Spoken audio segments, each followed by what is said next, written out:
We are here after a slightly extended start time, which thanks you, studio, for not telling me start time. Lovely, yes, absolutely. Sure. 5 minutes. 5 minutes ain't too terribly long, I guess. Close that door. We're waiting for tea to cool off a little bit so we can drink it. This tea is delicious. And then, I need you to do that. Change that. And then, because I don't have a big enough monitor, I'm going to spill you off the side a little bit. And like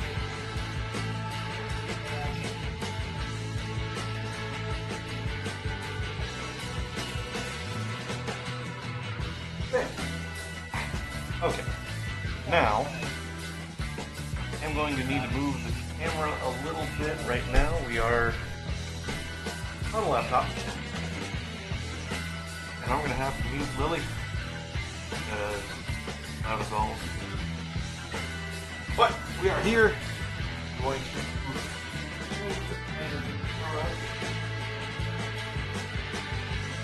lens is not really wide enough to pick up all of everything, and holy crap, ASUS are so slow.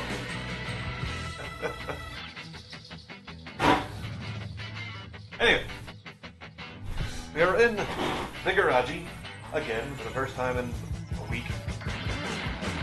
Stuff I need to do, stuff I haven't been doing, stuff that done before I head to Michigan. For this first bit will probably be 6 months. I'll probably come back for a couple of weeks in the spring.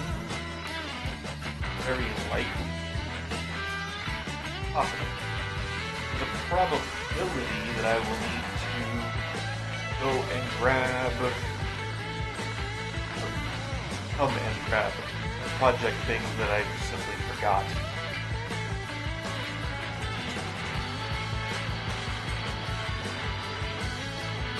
I'll have to come back anyway.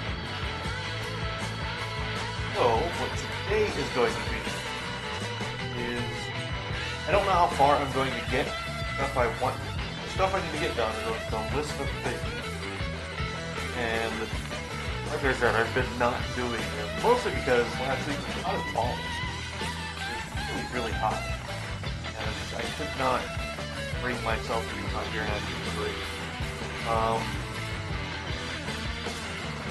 But I need to, tonight I need to make a list of all the things that I am going to be taking with me. So that I can make sure I get it all packed up, get it on the trailer, get it in the car, get it wherever it needs to go. And when I leave, it will be with me. So I maybe don't have to come back in not an emergency, but come back in like a kind of a rush and then turn back or right around and head back out. Like when I do come back here to my home base, as it were, I can come back, spend 2 or 3 weeks here, get stuff set up to keep some money flowing a little bit while I'm here. Which I'll probably have some stuff in savings before coming back, or I'll have some cash or whatever. I'll have some stuff set up. But I obtained a shelf, we'll see that here in a few minutes, for sort of free. I did some work for it, so I consider that free. The work was pretty easy. I still need to go back and finish that up before I leave. There's a little bit of the job left that I was waiting until stuff got moved out of the way, which required equipment that I didn't have, so somebody else had to come and do it. So now that that stuff is out of the way, it was out of the way last Monday. It's been almost 2 weeks. I need to go back up there and finish the job that I said I was going to do. Get all that said and done, because if nothing else, I am a man of my word. If I say I'm going to do something, I am going to do it. If I completely forget, I will apologize, and then I will still go and do it. I can absolutely do it. To that end, I need to go finish the job. The job was to clean up the backyard and make it safe, chop down all the grass and what have you, and move all the stuff where critters could live somewhere different than where it currently sits so that they can have their backyard back. I was waiting on the scrapyard to come out and pick up a couple of cars that were just junk cars. If I had the time and the place, because Utah is just, well, Providence. Providence is stupid. Logan doesn't do it. Only Providence says, you can't park on the street when there's snow. Bro, I got like 14 cars and I have a driveway that can handle 2.5 of those. Where do you want me to put them? But if the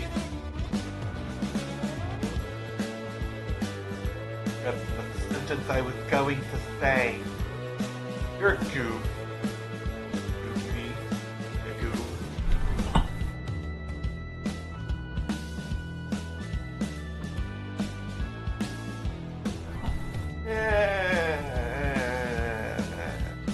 Whatever. Just don't drive over cars. Which, if it snows, it snows hard enough up here regularly, often enough, that sometimes plows can't see cars. I get it. Just because I understand doesn't mean I have to like it or accept it. I understand, I don't like it. Which, it's weird too, because Logan is 3 blocks that way, and they don't do that. Cars are parked on the road all winter. It's only a Providence thing.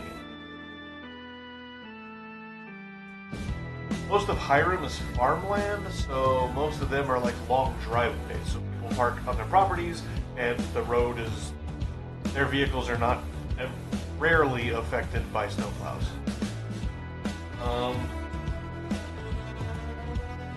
Today is going to be, I don't know how much I'm going to get done. It's cool, which means I should be able to do more work faster and harder than I would if it were, say, 80 or 90 out here. It's, no, that thermometer is wrong. It says it's 70. 7. But it actually says it's 72. No, my knees are cold. It's not 72.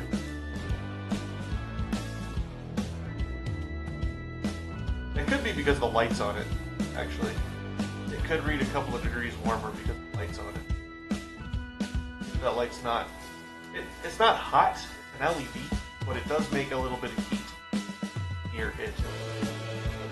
So I've set the camera up on the workbench in the corner of the room, and it's just going to be facing into the garage, like... Not great, but this is more of a hanging out stream and keeping me on task stream, because I literally just use streams to keep me on task, because when I have the stream running, even if there's no viewers, I have this thing where it's like people are expecting me to do the thing that I said I was going to do when I started in the first place, so I better get that thing done. Right? It's I don't know, spectrum brain stuff, I guess. Yeah, the air quality's not been great the past 3 weeks. I can tell you this though. Stand by. Oh.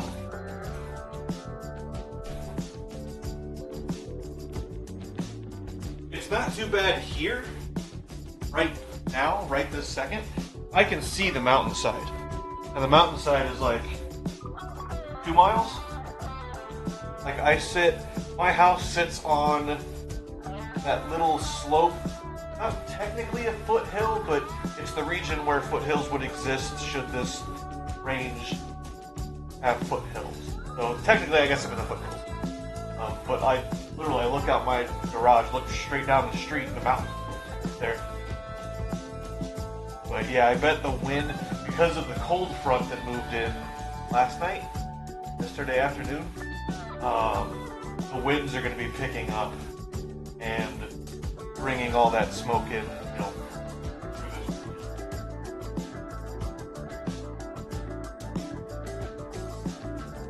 yeah, a lot of Utah, where houses are built and stuff, is built on the foothills, not up the mountains, but not necessarily in the dead of the valleys either.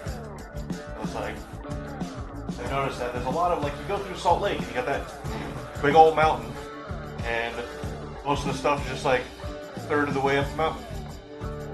Not really in the dead of the valley. Probably because the dead of the valley tends to flood. Which I will give the people who were moving here 100 years ago that. They actually did do that. We got people in Tennessee, Kentucky, they literally built their houses in old riverbeds. Arizona, New Mexico, they build their houses in old riverbeds. Water once flowed here. What makes you think it won't again?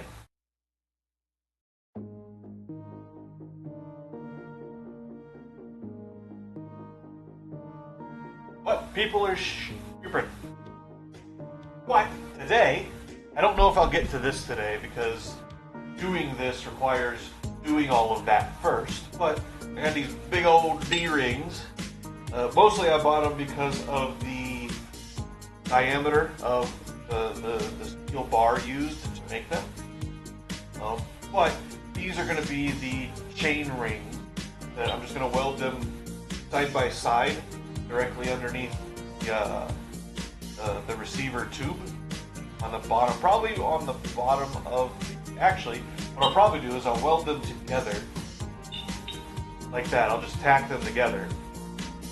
And then I will put them up against the, which these might be cast. I might not be able to do that. Looking at them now. I don't know.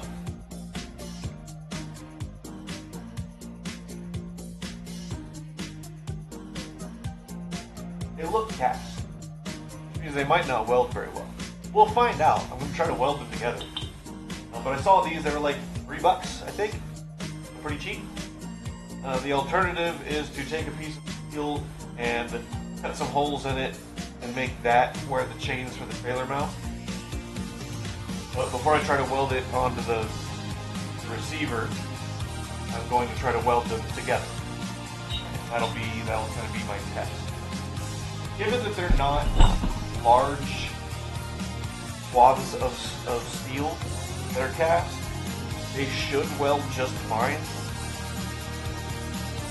And then I'll whack them with a hammer a couple of times once they're welded to, if I get them welded to the receiver, whack them with a hammer a couple of times, make sure they'll hold. The trailer is going to weigh maybe 1,700 pounds, maybe half the car's weight. Maybe. And half the car's weight would be 1,200 pounds, 1,300 pounds, so maybe a little over half. We're doing 60 most of the way there, I guess. But I also have to put everything on the trailer to load the car perfectly flat, which is going to be an ordeal. What I'm going to do is I'm actually going to weigh, I'm not going to weigh them by number, I'm going to weigh them by phalanges. And get an idea together of how I want to put the thing on there, center the bike directly over the axle, and try to weight the thing directly flatly, so that ideally you should be able to apply the same amount of force lifting the tongue of the trailer fully loaded as you would when it's empty. That's the ideal case. So that's what we're going to try to do. Don't know if I'll make it work or not, but I also can. The trip to Arizona, the Civic was like crazy fast. No way I was stopping and taking a nap, anything like that. Given that I'll have a trailer, what I'm going to try to do is put as much of the stuff in hooks as I possibly can, and then go and get a tarp I've got some straps, and we'll strap it all down, and that'll keep whatever, it'll probably rain between here and there in the drive. So try to keep as much of the moisture out of it as possible, but also try to keep as much stuff out of the car as I possibly can. Obviously, blankets and clothes are going to go in the car, because I don't want them getting dusty and dirty and nasty and blah, blah, blah, blah, blah. The car is better than the trailer. The PC has to go in the car. The laptop bag and the recording equipment are going to, yeah, they have to go in the car because I'm going to also, I got some D-links, some little like cargo tab D-link things, and I'm not going to build the net yet, but I'm going to install the loops for a cargo net so that I don't have to worry about putting a panel in the back, because I like having that whole area open all the time. So putting a cargo net seems like a better solution. I also have to build a cargo net. I could probably find one, but I think it'd be more fun and interesting to build one. And then what else needs to go inside? I'm not taking any of my tools, or the welder, or the press, or the vise, or I don't even think I'm going to take the hood. I think the hood's going to stay here. The hood's going to stay here until I need it.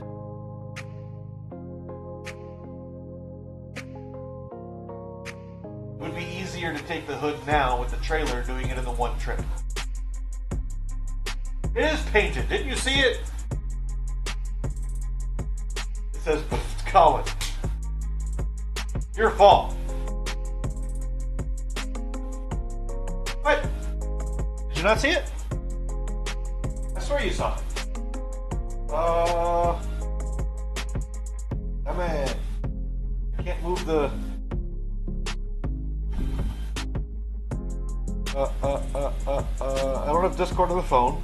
The camera and the cables are not good enough to remind me. I'll take a picture. Put it in the Discord. I'll put it in the public server so that everybody gets.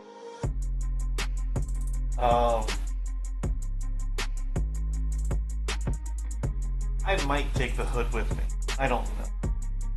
I still need to do the discharge chute for the mower that I haven't done in like 5 months. Technically a year. But today I just need to like start organizing and clearing stuff up in here. So, to that end, I also never cleaned up the metal piles from doing the receiver the other day, so they're just getting like scattered all over the floor because they're still on the floor. That's lovely. But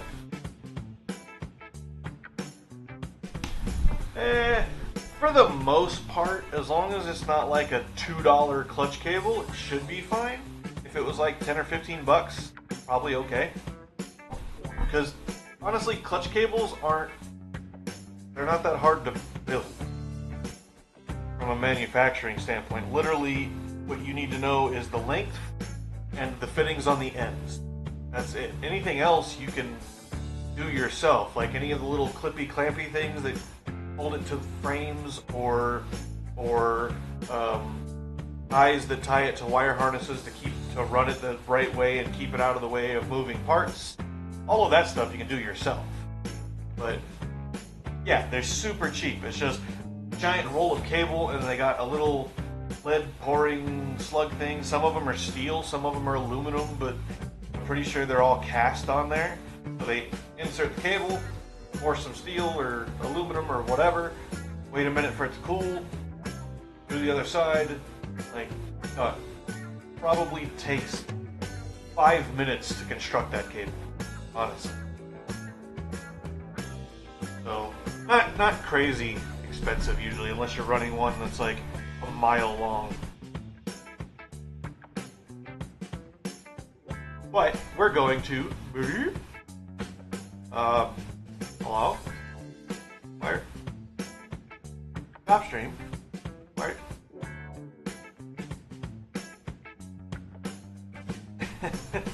Okay. Sure. It really wanted the intermission page to be turned back on. Okay then.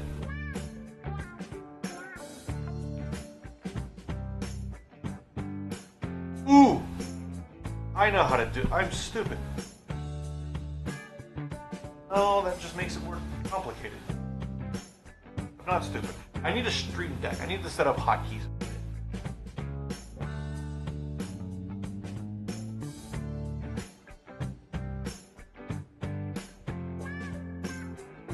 Yeah, go there.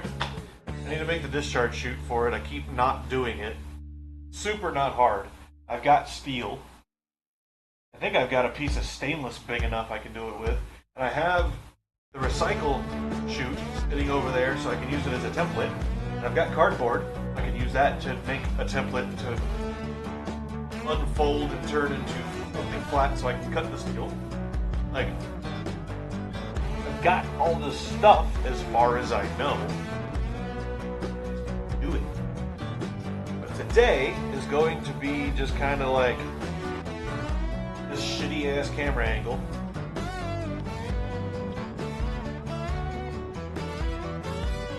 Part of me wants to close the door.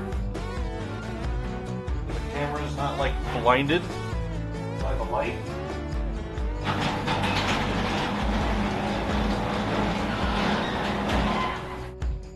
Well, something like that. How does that work? Logitech, if you'd like average, not min-max, that would be like super lovely.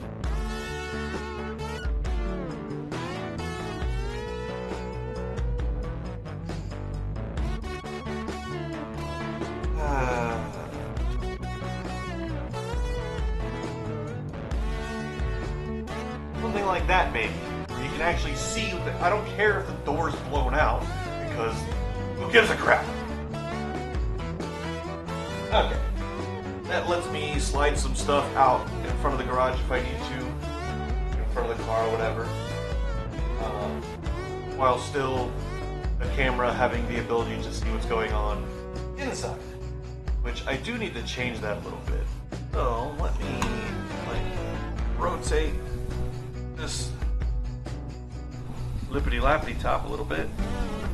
I can see it's just this camera.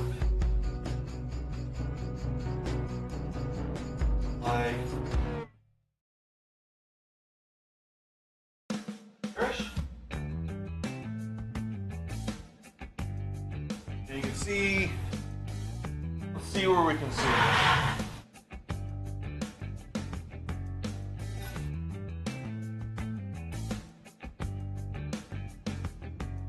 Okay, so you can't really see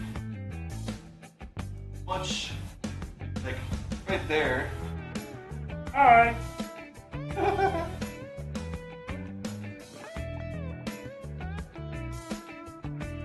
also have tea. Yummy, yummy tea.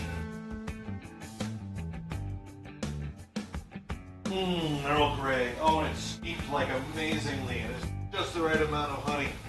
Oh, perfect cup of tea. It's a perfect cuppa, isn't it? It's the best kind of cuppa. A good one. Waiting on Jake to show up. Oh yes, Mr. Sun, come out and just blow the entire scene out. Thank you. I might just close the door for now. We got enough room in the garage, like it's not a huge.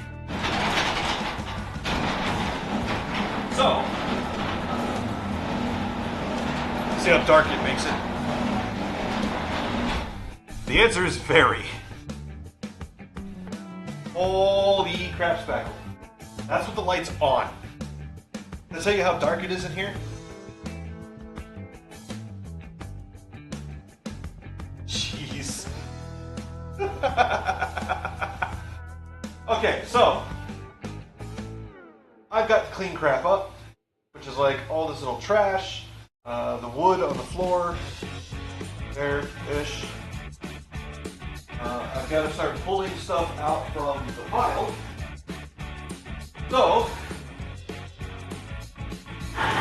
I guess we're gonna start a poll, and I'm just gonna let it run for like a while.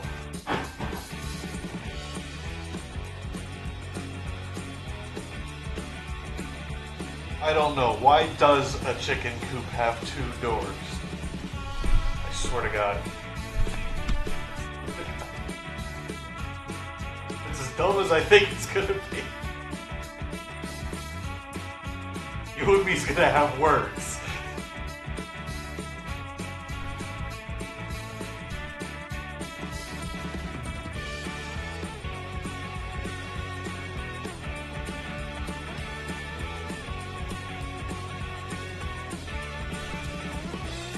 Can I, hold on. Okay.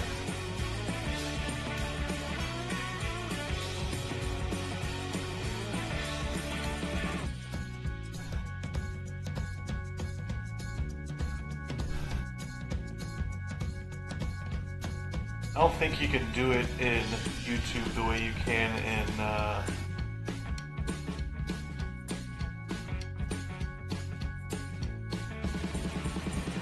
Can I?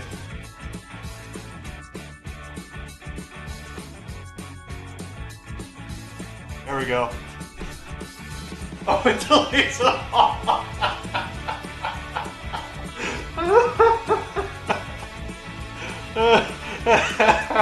I didn't realize I was going to delete every single fucking message. Oh yeah, definitely. I don't know if Twitch does that too. I don't think Twitch does that for a timeout. I think it only does that for a ban. I think a timeout just deletes the message that you use in the moderation, but all the rest of the previous ones stay. So like, did it do it on your side too? Hold on. I'm just gonna open the channel.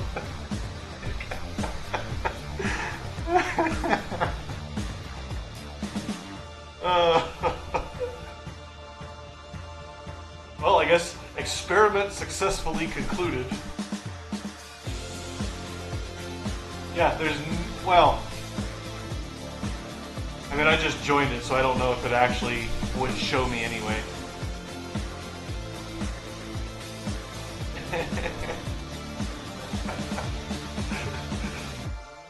I wish for the timeout, because the shortest one is 10 seconds, which is what I did.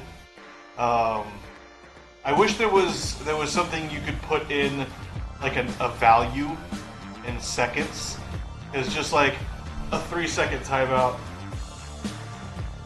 Yeah, because if it had 4, it'd be a sedan. I hit the knee slapper out there. I'll tell you a boy.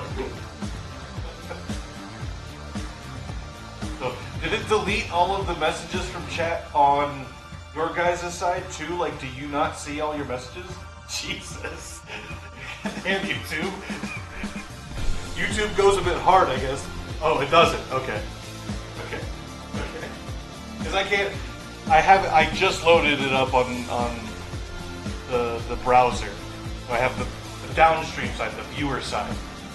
But doing that, I don't get any of the previous chat because it only shows you what you just loaded into. So, okay, so as long as on mine, literally, it's. I wonder if I can. Hold on.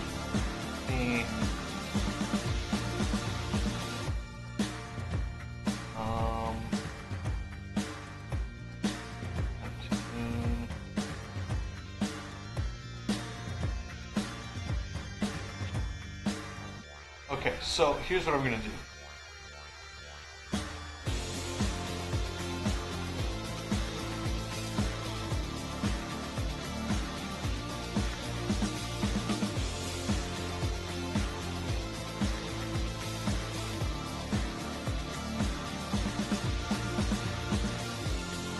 What it shows me is this. Everything deleted. For a freaking timeout. Like, it's a bit harsh, don't you think, YouTube?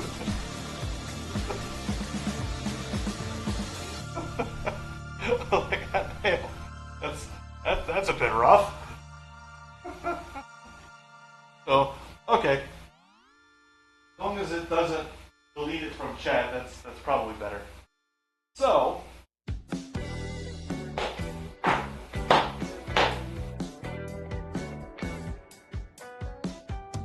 I need to organize stuff. Yeah, right? And that's kind of why I've been wanting to move. So I don't know if I want to move all streaming over to Twitch. If I want to do multicast for automotive and then have gaming only on Twitch. If I want to just do automotive on YouTube live stream and then gaming on Twitch only, or not gaming either. It's everything that's not automotive. So like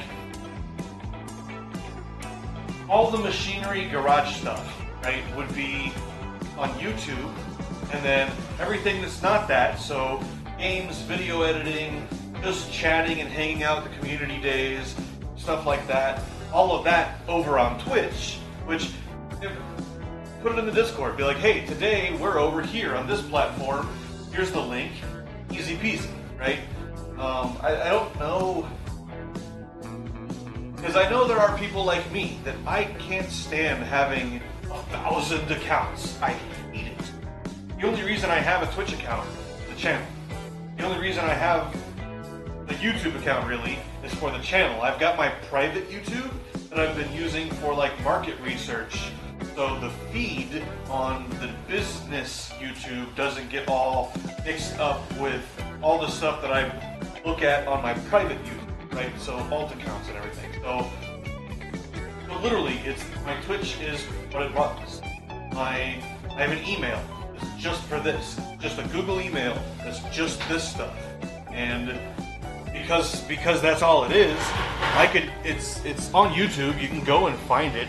It's really easy to find, and it's used for the tube 1234 at Gmail. The stupidest, simplest email that I could think of that I would probably remember if I forgot to save a password or whatever. Logitech. I'm gonna have to fix your focus, aren't I? Hey, no, there's nothing you're focusing on closer to you. So, YouTube's video player is typically better than Twitch's. It's easier to handle, it does a better job, the encoders are better on their servers, etc., etc. Twitch's community interaction is infinitely better. Like on YouTube, you can put a couple of emotes, you can use the little, this little thing, which I have access to in Studio also, and I can just, spam it myself if I want to. That's really all the community interaction you get. With Twitch, you can do more. With any of the redeems, the channel points, you have a better description system below the video, the separate blocks instead of just description, is all YouTube has. So it's like the community involvement is a lot better on Twitch. That the whole purpose of this was me trying to educate people and hopefully use it to start paying some bills. Like, the hope is that content creation and education can keep my bills paid, and then disposable income comes from whatever other various sources. It comes from doing jobs for people, or it comes from fabricating things and selling it, or it comes from flipping cars, or it comes from whatever, right? So,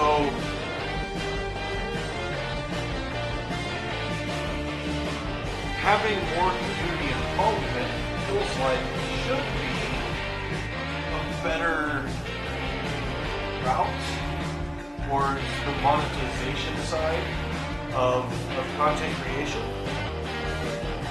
I do not want to, ideally, I don't want to have to run ads. I don't want to run ads on my YouTube channel. If I can, I don't think on Twitch you can avoid it if you are affiliate or partner, if you're part of their monetization system at all, where people can give you bits and you make money on those subscriptions on Twitch, and using all of the Twitch money side of things, you can't avoid ads at all. YouTube, the way their monetization system tends to work is once you get so many followers, subscribers, whatever, and so many watch hours, which they changed it recently, they halved it recently. Like, I think YouTube kind of, well, I was letting you know about that. Here's that we house.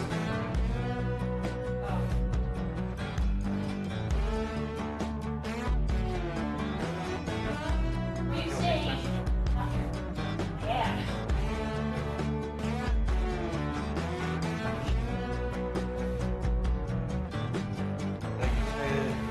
Nice something. Lurj, wasn't there? Rabbit.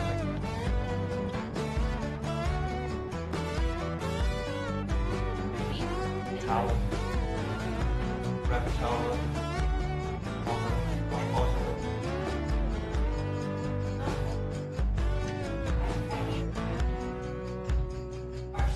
I use the Walmart Dr. Scholl's. Actually,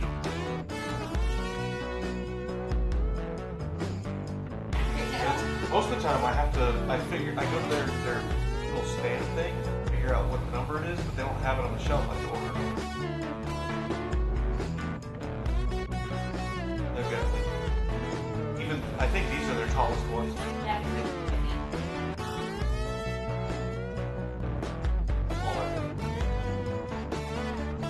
And all of my family's always like, oh, my feet, my legs, and my back hurt all the time.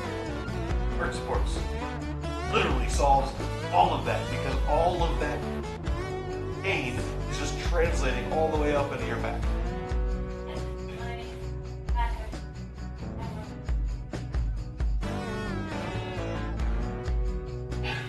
You're so bad. So I get knee problems. That's Yep. about right.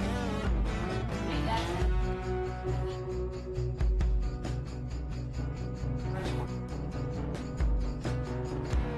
Yeah, try the towel thing. Get some. I mean, I've got all the rags are. You're sensitive just to metal, right? You don't have like a chemical problem. Like this. Laundry. Others. Right, and that's going to be covered in power and some sensitive parts of your feet probably not good. So yeah, I try the. I was just rocks. Those don't bother me. Squishy. Ball in.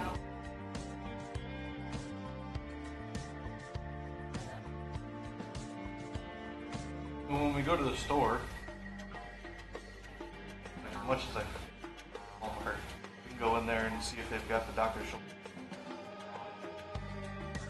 They don't have bacon I like. That's gonna be. They don't have any cheese selection, though. That's gonna be. Which probably do the small Smiths, yeah. I just want bacon.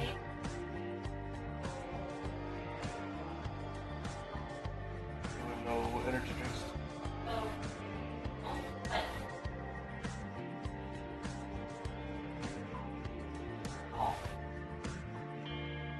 I mean, the biggest thing that I have a problem with, like, soda is not the sugar. Well, I consume copious amounts of sugar anyway, but it's not the sugar; it's the phosphoric acid. Phosphoric acid directly attacks calcium. So if you want to get rid of calcium, use phosphoric or sulfuric acid. Ale stains. So it's like drinking phosphoric acid intentionally. That's what gives sodas and energy drinks and anything fizzy, anything that's carbonated, that white, right? Rockstars have phosphorus.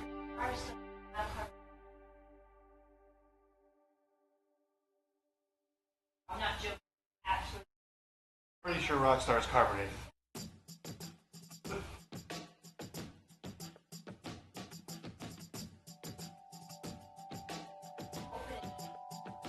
That's why I have a really hard time.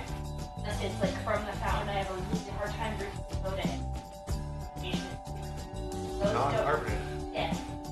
The same. Then why is it in a can instead of a bottle? No. Like, really, can really only makes sense for carbonated beverages. I don't know. But yeah, it doesn't have. It only has 2% sugar. It does have the fake B12 in it though, so it kind of on that trying to drink like natural B12. But for the most part, it is a healthy energy. Healthier than like Monster, Rockstar, like other Rockstars and Red Bulls. So that's fine. But I have coworkers argue with me all the time, and I'm like, oh yeah? Go get the stuff. It might have fake B12, but it's got everything else that's good for kiss my ass. Fake or not fake, B12. Yeah, exactly. Like, folic acid is folic acid. And look, and Citric acid is citric acid. yeah, and if you look here, it's got vitamins. It's not as bad. Every energy does. Because it's, 12 and... Well, potassium's high. It's got There's two or three things that when you put them together and you put them in your body, that's what gives you energy. It doesn't. It makes you ignore being tired. But... They have the other ones. The one raspberry and pepperberry. If you time out somebody, who apparently, at least on my side, deletes all their messages. Oh, why'd you silence them? Colin made a really bad joke. Oh, So I typed naughty, young man. I typed it out for 10 seconds, and it just went, boom, delete. Not on the viewer side, though. The viewer side was fine. They all stayed there. So, I don't know why it deletes it on my side for a timeout. Like, for a ban, it makes sense. Yeah. But, like, on the viewer side, you still see all their messages. So it's like, why delete it on my side then? Because then I can't go back. I can go back and view them, but I have to individually click every single one of them. YouTube's stupid sometimes. It was that. Okay. Why does a chicken coop have 2 doors? Because if it had 4, it'd be a sedan.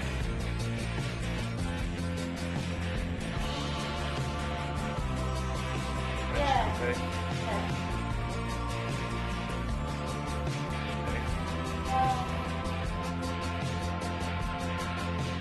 It's a bad joke. Okay? It's a bad joke. And you know it.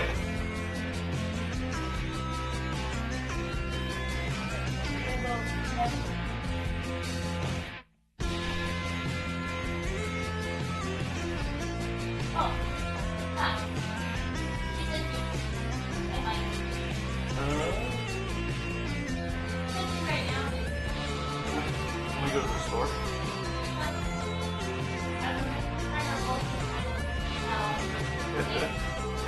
We'll find out if we remember in 20 minutes. Okay, back to... I thought I saw Discord had a notification, so I was trying to look at Discord. I'm like, there's nothing in there. But it was my contact turned sideways and the red from the OBS recording symbol leading over to Discord right beside it. Okay, so wheel horse garage because I need to make a discharge chute.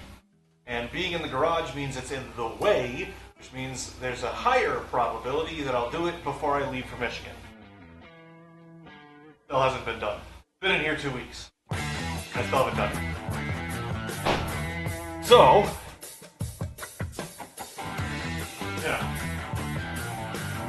But I need to get some empty totes, got some full totes. I need to clean up all the tools and stick them in the toolbox. I need to clean up the wood, put it against the wall.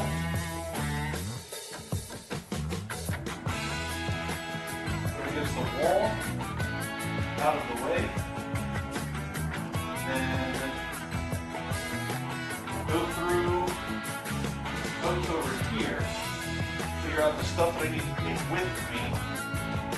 I need to take the heater, the cardboard box way the hell over there, that you sort of can see. The shiny? Yeah, you see the shiny. Shiny in the corner there. That's my dual heater core blower box that I need to take with me.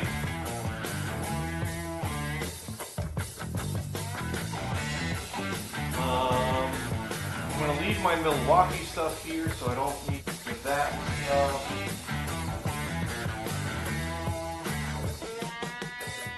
Go through the drawers to find if there's any parts that I need to like, I've got bushings and gaskets and stuff in the drawers. Find out if I can take any of that with me. I've got moving blankets. I'll take moving blankets. Ooh, I don't need a tarp. I have contractor blanket. That.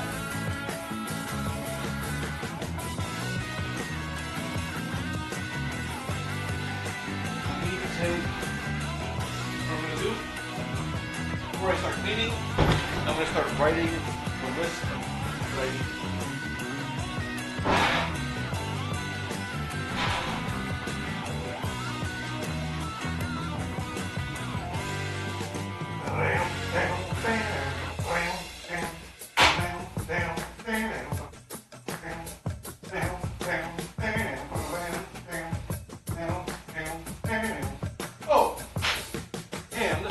I also, before I head out, need to put the brackets on the fuel tank and mount it on the freaking car.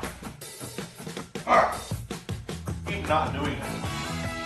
Which means I need to take like, I don't know, a piece of 2x4 or something, put it on top of the tank, put the tank up there, arc it, cut the aluminum. I've got aluminum angle iron. I'm just going to cut into strips and make little brackets. I don't know if I'm going to do 4 or 2, but I'll make little brackets. Then I've got to, I don't know how I want to do that.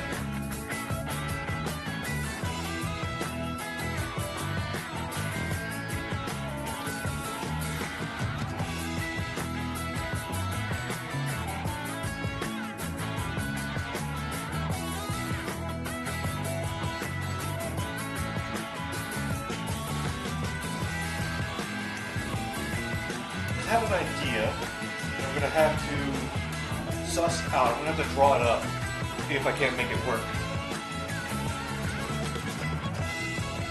What song? Oh, I still have you guys on maximum volume too. My bad. I don't even know what song it is.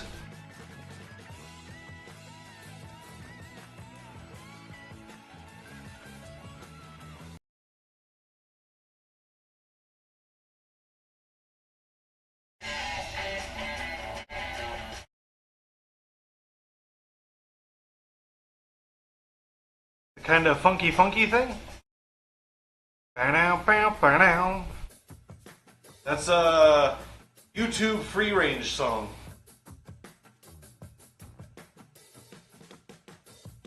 And no attribution required stuff. So I want to start writing down. I don't think I'm going to do it here. I think I'll wait until the hot season's over.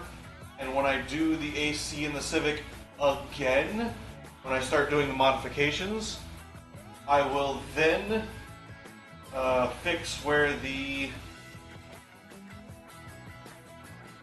temperature sensor, it's a thermostatic switch is what it is. At a certain temperature it turns on, and at a certain temperature it turns off. But it's to keep the evaporator core from freezing up. So when I get ready to do the evaporator core, brass monkey. I don't have brass monkey anywhere. Not on there, not on there.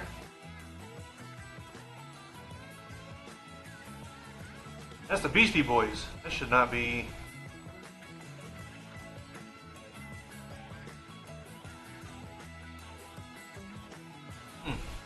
No brass monkey in there. Where the heck you Hiller? Ain't hearing it from me. keep hearing Brass Monkey from?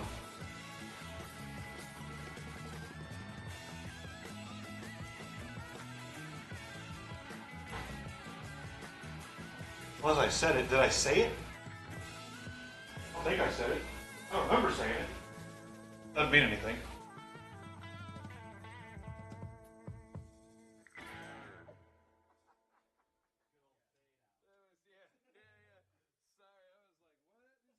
Take the volt ohm meters.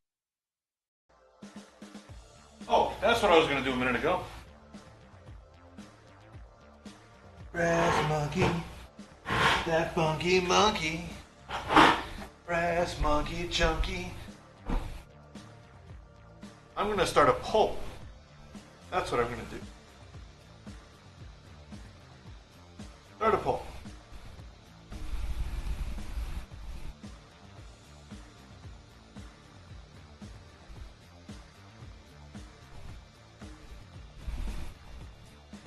Should I take the new engine with me? When I say new, that is the block that I have over there under the gun bench.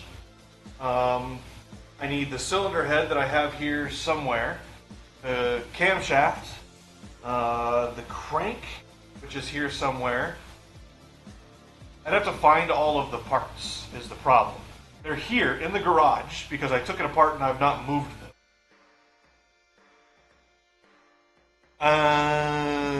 Okay. I gotcha. I just wasn't catching on to what you were laying down. Sometimes I do that. Ring.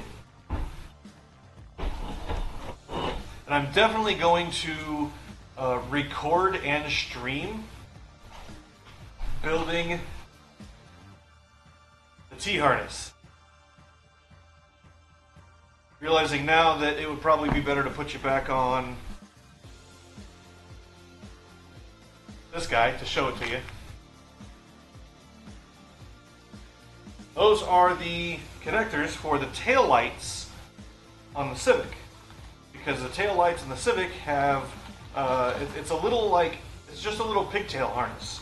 It goes from a plug on the body.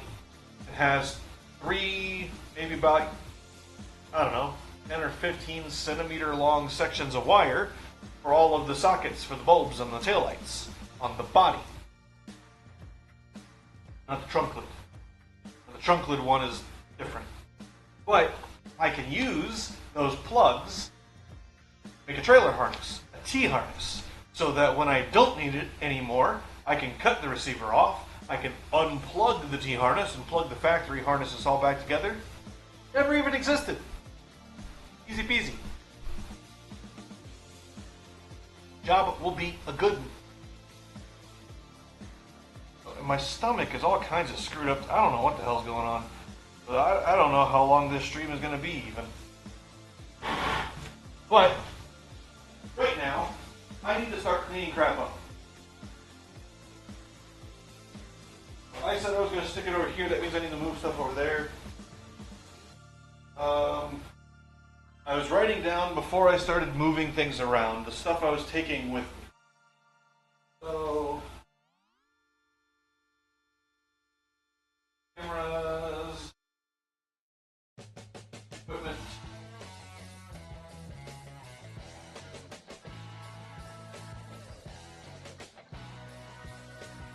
desktop,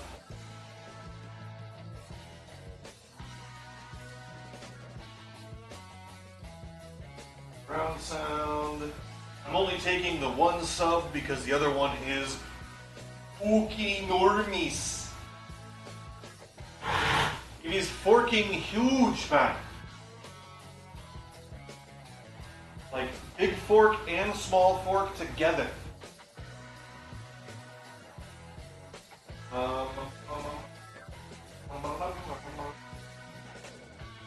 To project. Oops.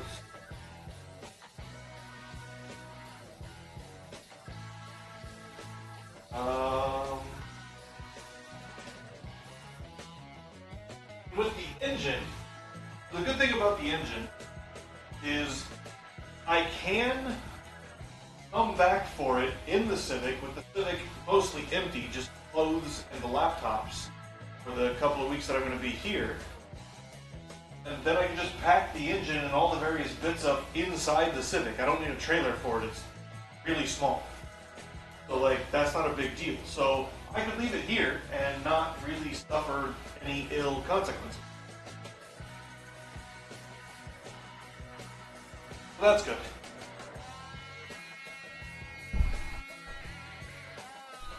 Yes, forking huge. But you spelled huge wrong. It's Y-U-G-E. Huge.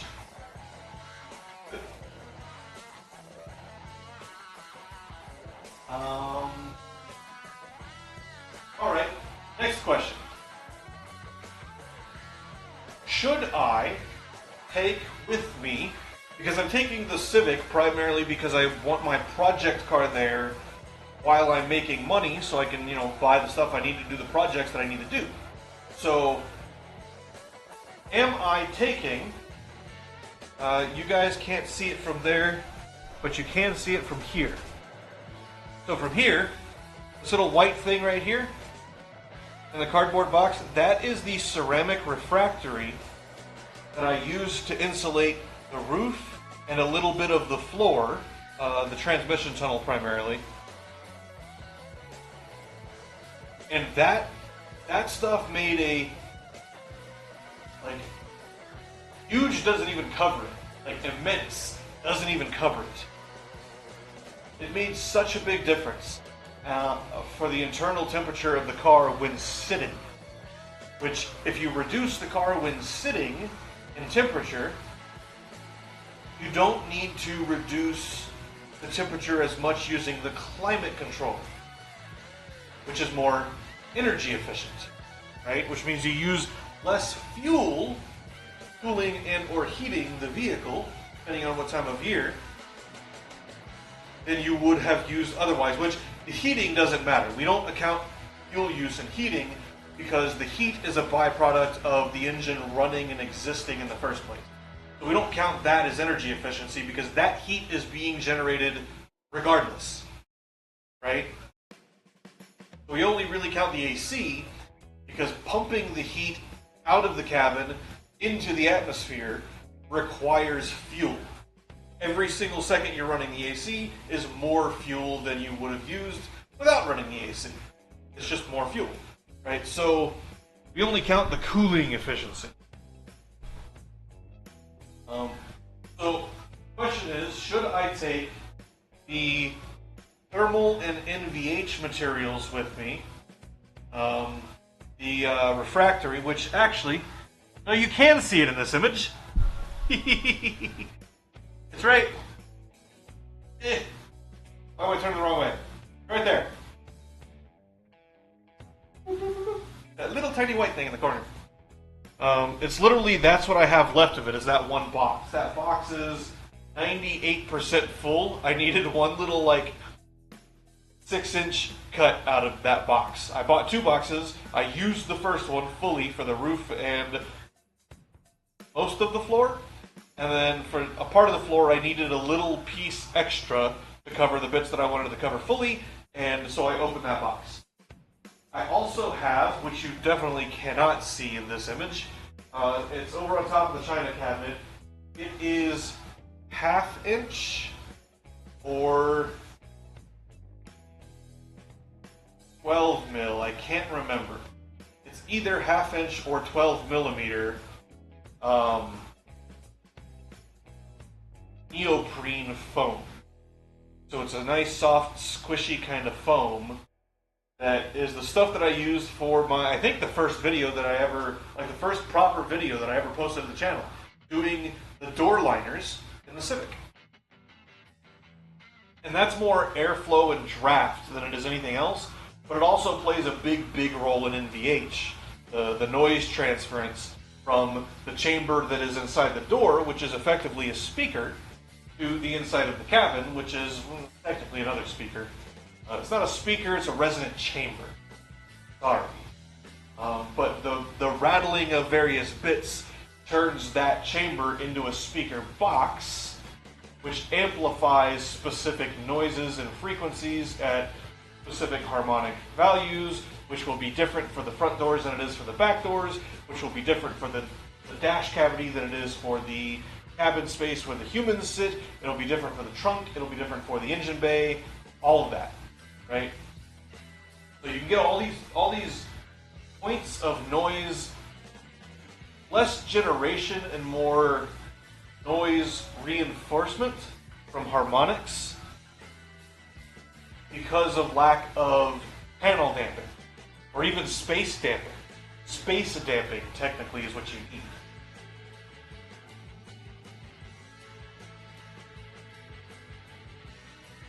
So, the question is, am I taking my thermal and NVH materials to Michigan with me? Because I am taking project stuff. It weighs very, very little and takes up not a huge amount of space.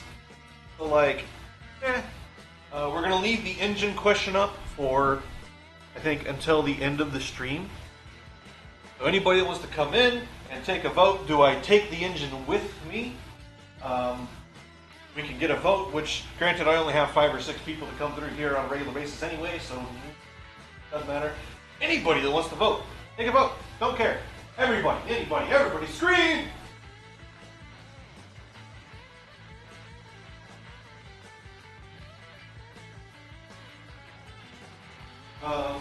Not taking that. Not taking any of the tools or the fluids. Those are all staying here. Should I take the taillights? Because the taillights are part of project. I'll say take the taillights if I can fit them in a tote. If I've got room in a tote after I start packing all the crap together. Resistors.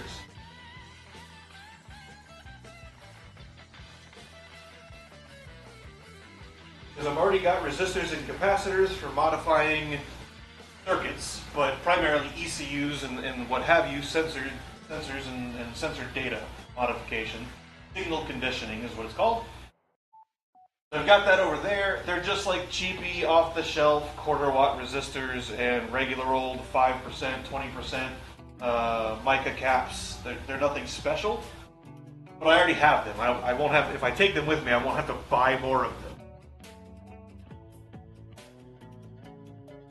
Well, I don't know. Do it anyway, but like lackluster.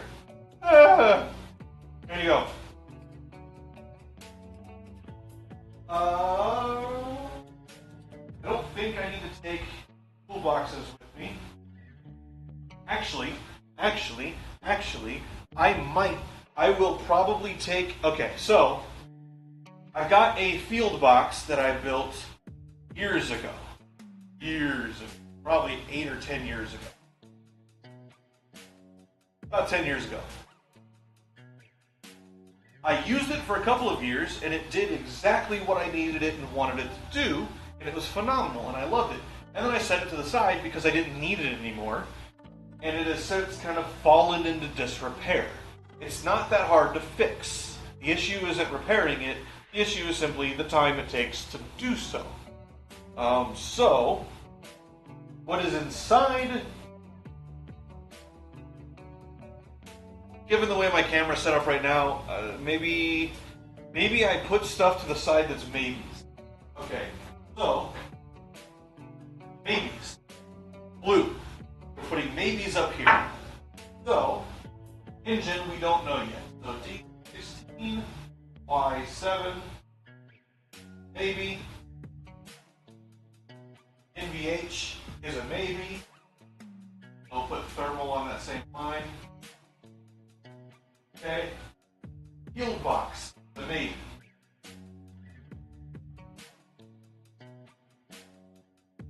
Field box is a maybe. I'm not taking the calipers, I'm not taking any steel, I'm not taking any tools of any kind with me. I need to ask about the spool gun. I think Sean has a TIG, so I don't think I'll need the spool gun. But we're going to put it on the list as things I need to know if I'm taking them or not before I head out. Right? Not taking the canopy, not taking the vacuum. The vacuum needs to go back up there. I'm not taking the scanner, that's going to stay here.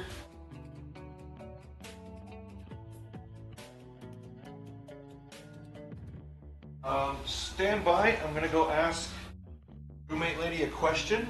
I shall return momentarily. Let's put that on the screen. Oh, I didn't want you to do that. Stand by.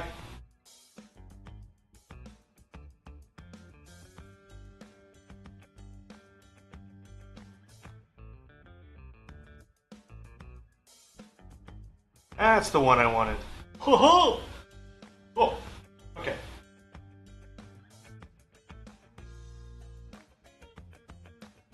I shall return in just a moment.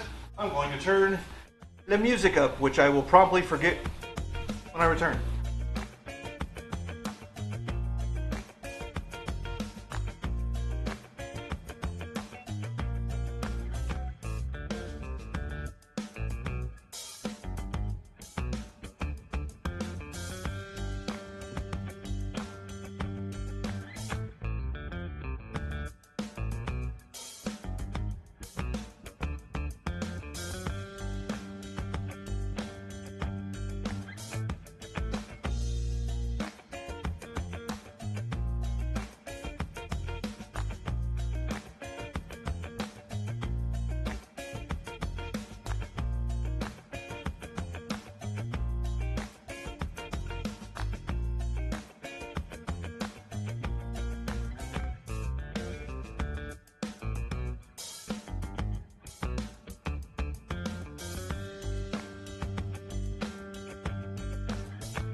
sorry, baby dot.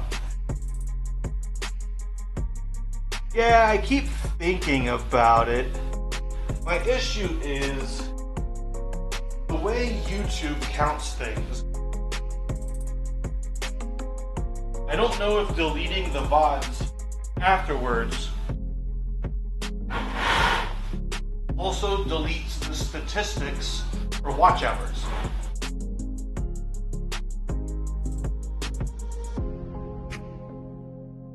Because I have, right now, the radio play.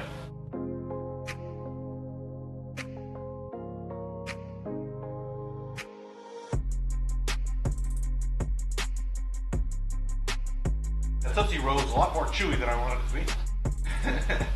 It was cold. But I've got the radio on. Every time I'm out here, I have the radio running. There was a period of time where cable wasn't working.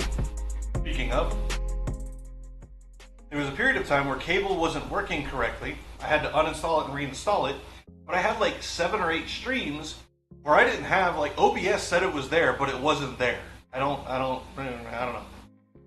But I had, the radio got picked up, and every single one of those videos said, one of them was, this video has been blocked because of copyright, blah, blah, blah.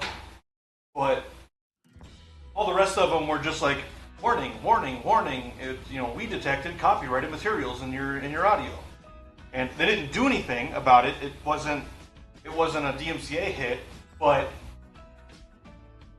I don't know what song would or would not be, and the way YouTube handles DMCA is really, really stupid. And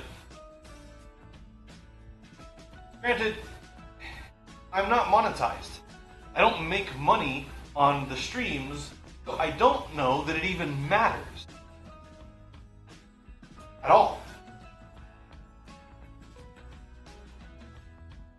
But like, I could, so the only way that you guys would get it, if I did play just the music that I listen to, is you would get it picked up through the microphone.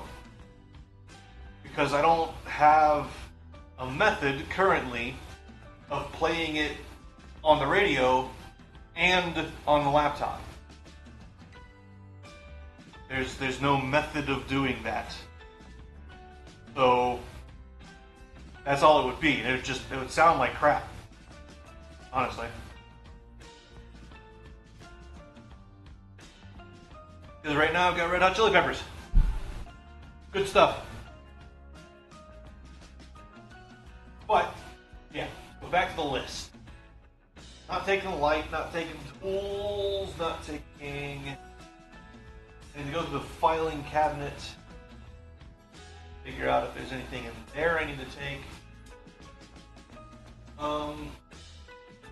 Don't know about the engine yet. The poll is still running. Somebody else has voted. Huzzah! Thank you. But now we're at an impasse because 50%. Oh, probably not taking the hood. So the problem with the hood. I'm going to put the hood on here in blue. Hood is going to be maiden. So the problem with not taking the hood is that when I come back, if I need to grab it,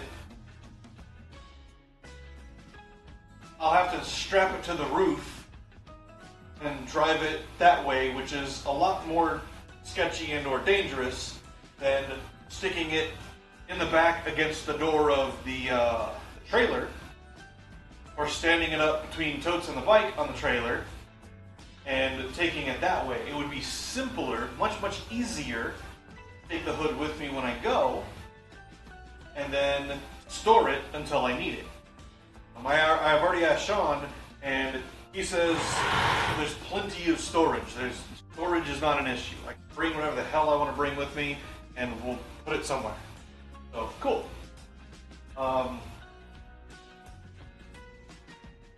So the issue with taking the hood is, should it get damaged in transit, or wherever I store it, should it get damaged in storage? Because this hood is supposed to be not the 100% end, it's going to be prototype V2. Right, so prototype V1 I dumped too much heat into the metal, and it's going to be too much of a pain in the ass to repair the heat damage and fix the metal. So, there's a new plan for how to do the same thing, but modifying the shape for the airflow design that I want, and attaching it to the hood without overheating the metal in the hood and warping the crap out of it. And I also need the cowl to be structured. The cowl that is on the Civic's hood right now really isn't. So when you lift the hood, it twists and flops because all of that underneath webbing, I took it out to make the hole for the cowl. And while the cowl itself is rigid-ish, the missing bits and pieces from the hood mean the hood is no longer rigid-ish. Which they really weren't super rigid to begin with, but they were more rigid than it currently is right now. It's flippity floppity, dippity doppity, it's really annoying. So, the hood is a maybe. Grease gun, no. Milwaukee, no. We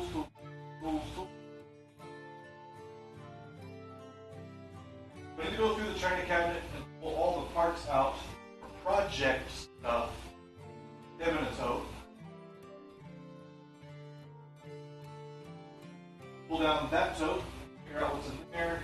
I need to put tabs on the rear brace so I can mount the camera. I don't know that I want to mount the camera in the rear, honestly.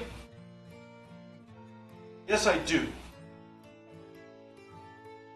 Because I like having the camera in the rear for safety purposes. The camera's in the rear and something happens, I have it recording and I can see and or show what happened. So I do want the camera, so I need to weld a tab so that I can bolt a mount, which is just going to be a rod with the camera facing out the back window.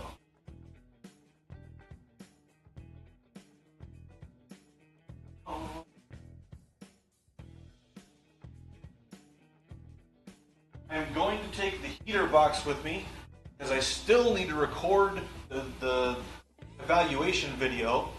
I still need to figure out a means of fixing the problems with the heater box because the heater box is just bad. And I need to do some experimentation on airflow mixing to see if what I want to do, the thing that I think I want to do, is a valid solution for current implementation of the AC. Turn the bottle off? I don't turn. I did turn the bottle off. Okay.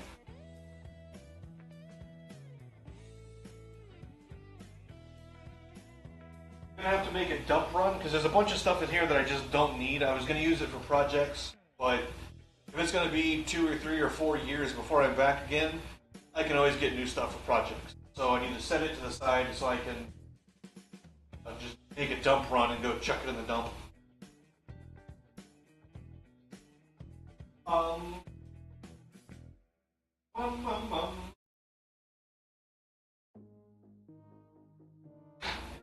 Figure that corner out.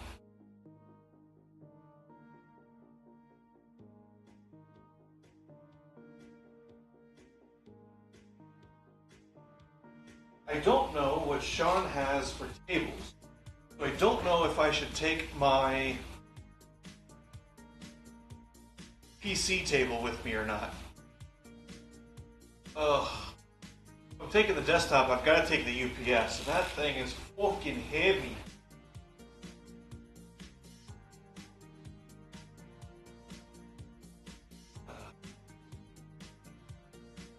Actually, that's good. I had these nuts. Our radio.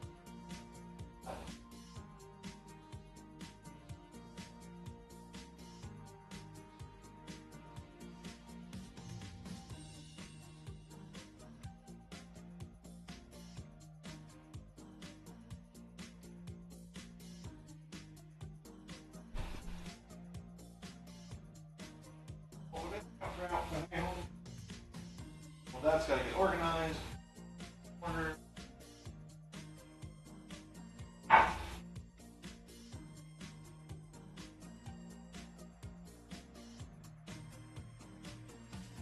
I was tempted, can't do it now because it'd take me 3 hours to get to it.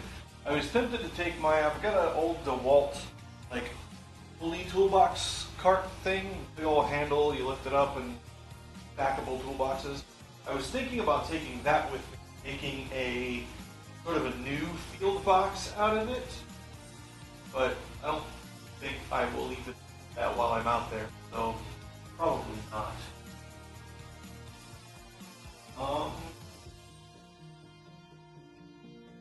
I'll leave the bumper here. I don't think I'll need the bumper. The receiver is going to be my bumper for the foreseeable future, and it's more structure to the body than the factory bumper was, so it's going to stay here. All horses, no. Creeper, no. Dynamat. Can I take the Dynamat? Not Dynamat. Dynamat's a brand. It's a butyl rubber, an aluminum backing. But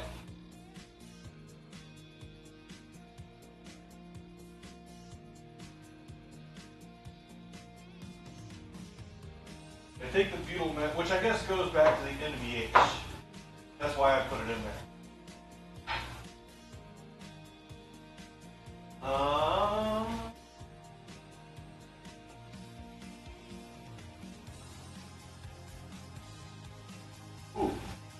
Do I need to take the electronics trainer with me so I can simulate things if I need to? I probably should. But I'm taking the electronics box, which has a signal generator, arbitrary waveform generator. So I don't need that. That's only for simulating on breadboards. But if I need to come up with a circuit while I'm out there, being able to breadboard it would be very handy.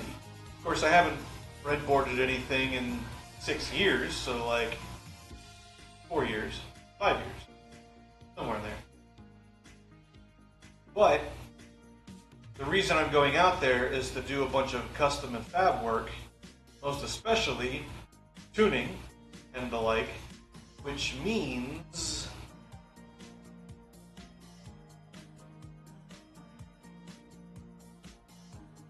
it would make sense to have a breadboard, but I can just buy a breadboard. I don't need the trainer because it's breadboard plus signal generator, and I have an arbitrary waveform generator, so no trainer.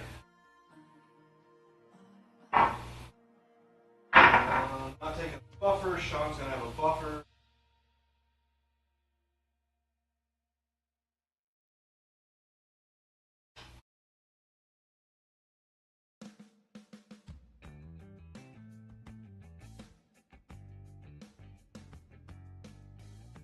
Okay. All that stuff's going with me there. Voltometers are in there.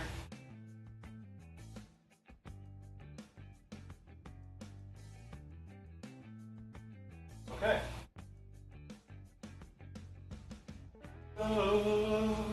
And steel goes out. What we're going to do now.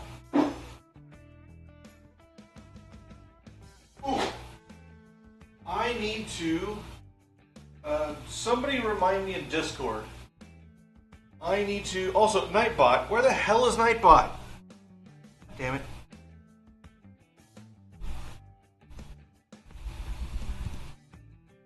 Nightbot, come on, do your damn job.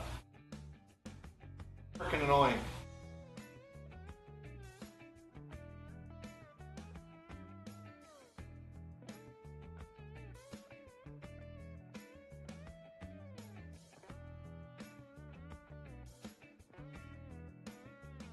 I need to put all this stuff in StreamerBot locally. Thank you. 15 minutes later. Jesus. I need to do all this stuff locally. Just relying on a server for it is stupid. But, how was I even saying?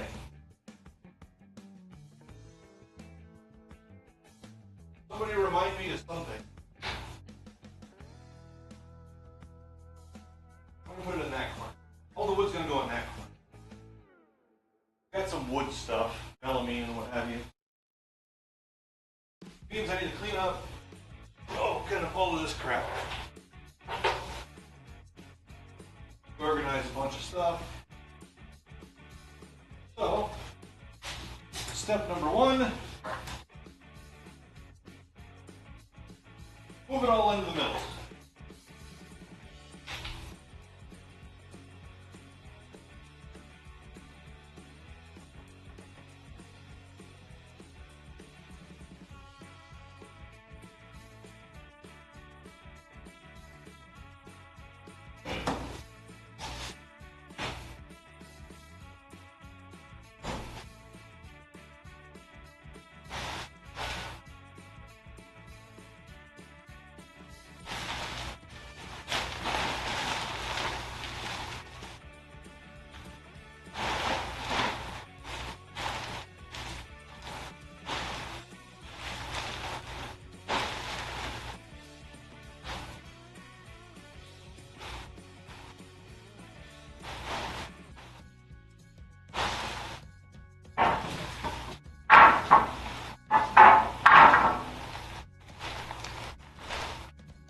I also need to get TTS set up because chat on TTS means I don't have to come over here and check it all the time. I can just run it out of speakers and chat with chat or chat.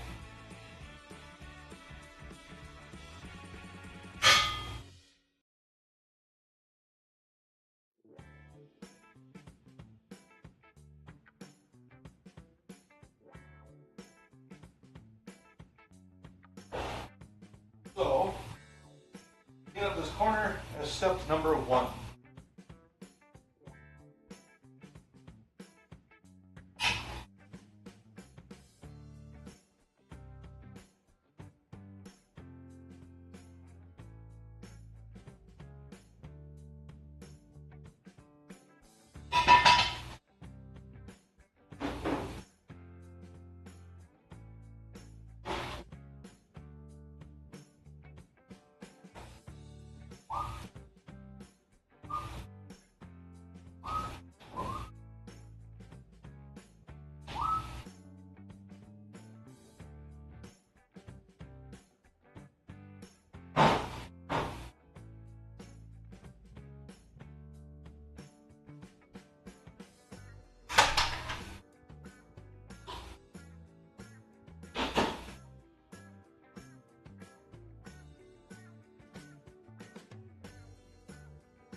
I do not like that.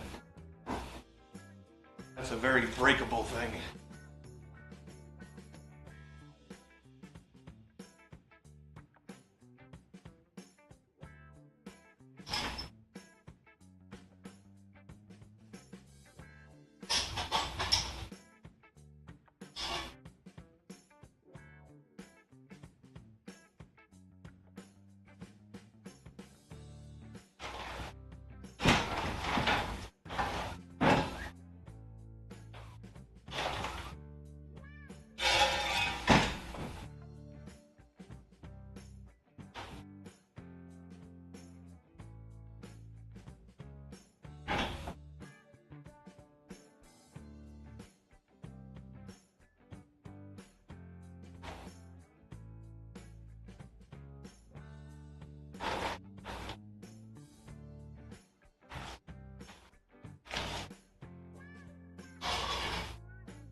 Potty mouth.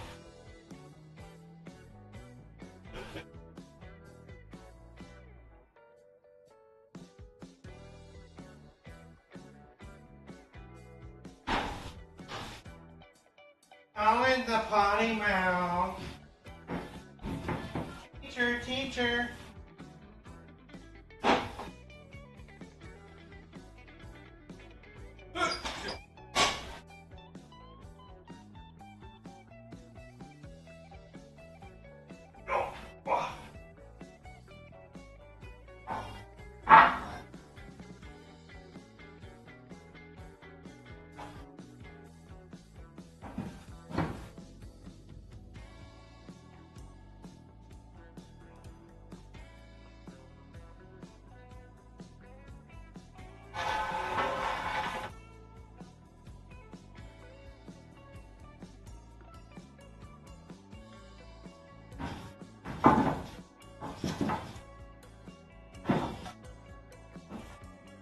Printer also needs to go on the list because I'm taking the big printer with me.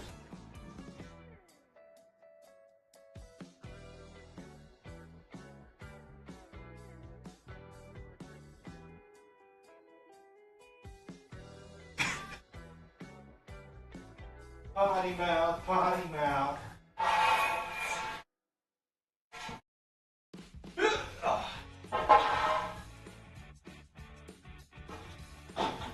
Oh yeah?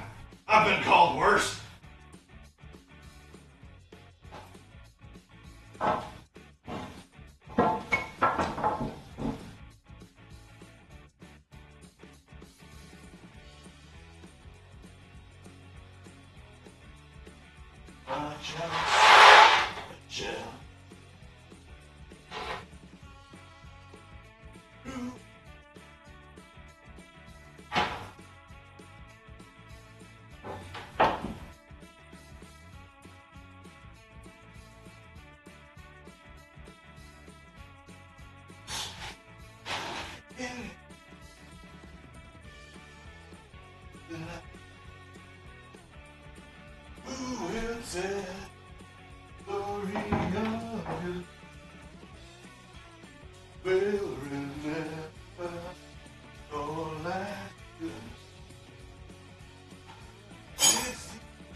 Your mom.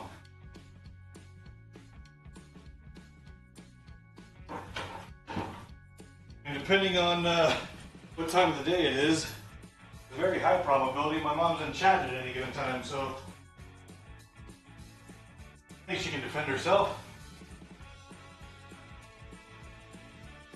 Go there for now.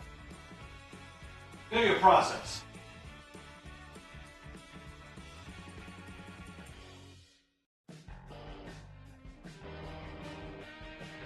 Need you power cord to come over here, get plugged in again because you're powering my laptop, which is the stream. And if the battery goes dead, the stream ends. And we don't want that.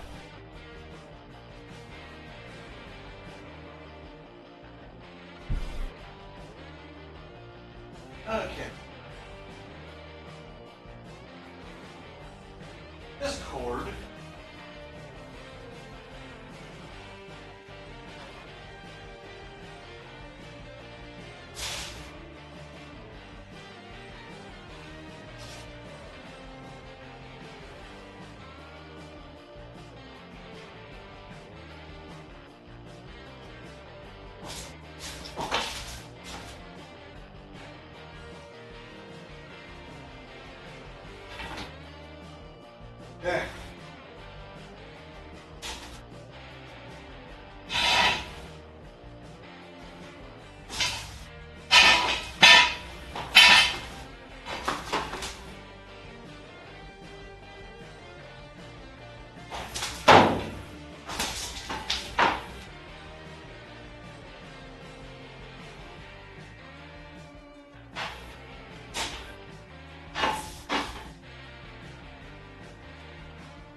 all tangled up.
Now, it'll never come back apart the way it went together, but just wound up. Right now, we're going to hang it from garage hanger.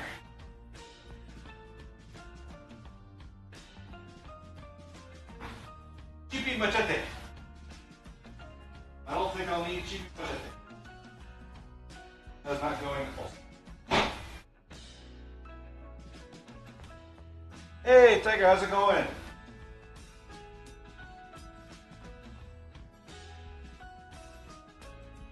Today is just cleaning up the garage a little bit, chilling, chatting, hanging out,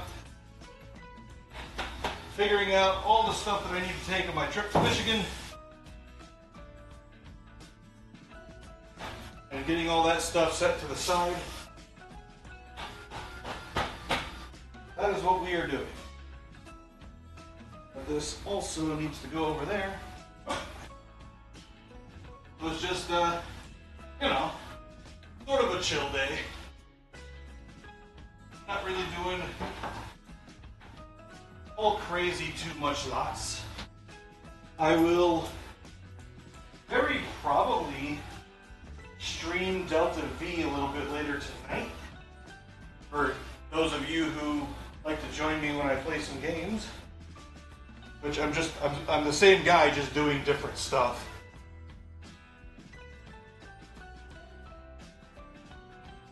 Going well, had a nice afternoon. That's good. Are you done? I suspect if you're here in chat, you're done with your writing for the day. Oh. And I take it to mean that nice afternoon means that that went well and it was all productive and happy and good. I don't know. 2,000 words isn't bad for a day's worth. I saw an interview with Stephen King where he was like, I tell myself if I write 6 pages a day, then I have done, the thing that I'm doing. Granted, Stephen King does his to make money, right? That's his business. So, different than you or I either. But I was like, 6 pages a day. Like, whew. I mean, that being said, when I get into a writing fervor, I'll read pages. I'll write, I think I did 5 or 6 pages each day just at lunch. Because I'd write, when I was actively writing the novel, I would write it on my lunch break. So it's not technically work time, which means my job has no claim to it. Right? So I would easily write 5 or 6 pages. I'd spend 10-15 minutes eating, and then I'd spend the other 30 or 40 minutes just writing, and it could easily have been 5 or 6 pages in a given day. But that's those days you know full well, specifically you. Some days it flows out like a river, like a torrent, and you can't stop it. And then other days it's like, why is this one sentence taking me so long?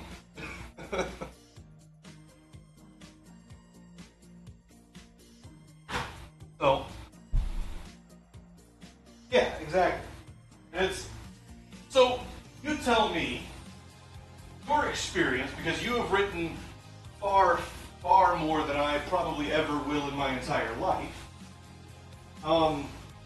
In your experience, are the easy bits directly related to your excitement for the particular scene that you are writing, or the particular characters that you're writing about? Like, does it flow more easily when you've got the scene in your head and it's an interesting scene when compared to, say, writing just something that is a filler scene that you need to explain some plot point or some progression in plot, but it's like the scene itself is not really all that important as it stands on its own?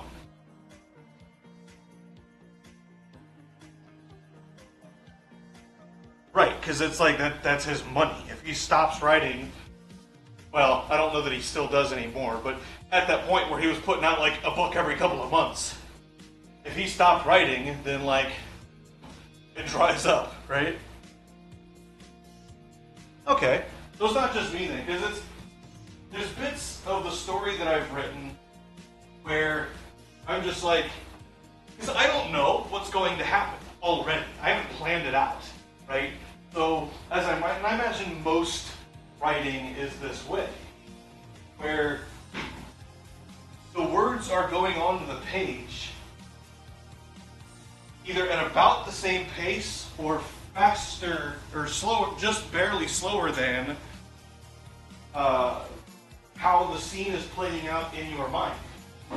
So that's when you get all those, like, that's when you have to definitely do second draft, because you're either writing or typing or just it's a furious mad race to get the thing that's in your head onto the page so you can move on to the next thing, and and you're going crazy, and then you stop and you look back and you're like, that's a lot of typos.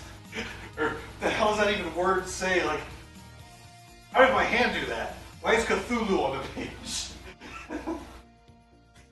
Like that's the perfect example of why you need to do multiple drafts. Which is part of the reason I don't like writing on a large scale in the first place. Because I honestly can't stand multiple drafts of anything. Projects, prototypes. I want it to be the thing that's in my head, finalized, finished, complete, when I do it the first time. And the older I get, the more I realize that is just absolutely and completely infeasible pipe dream. Right? You could do that, but you have to have a bunch of experience beforehand to be able to get to that point to do that.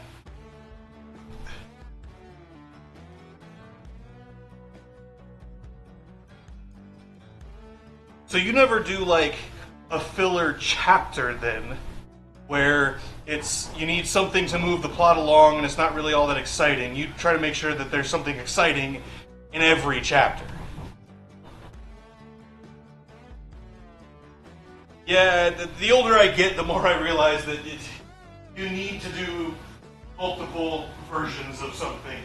Whether it be writing, whether it be the cowl on my hood, whether it be the modifications that I do to the bike, or PC, or whatever it is that I'm doing, the older I get, the more it hits me that I'm not going to make the thing that I want that's in my head the first time, most likely.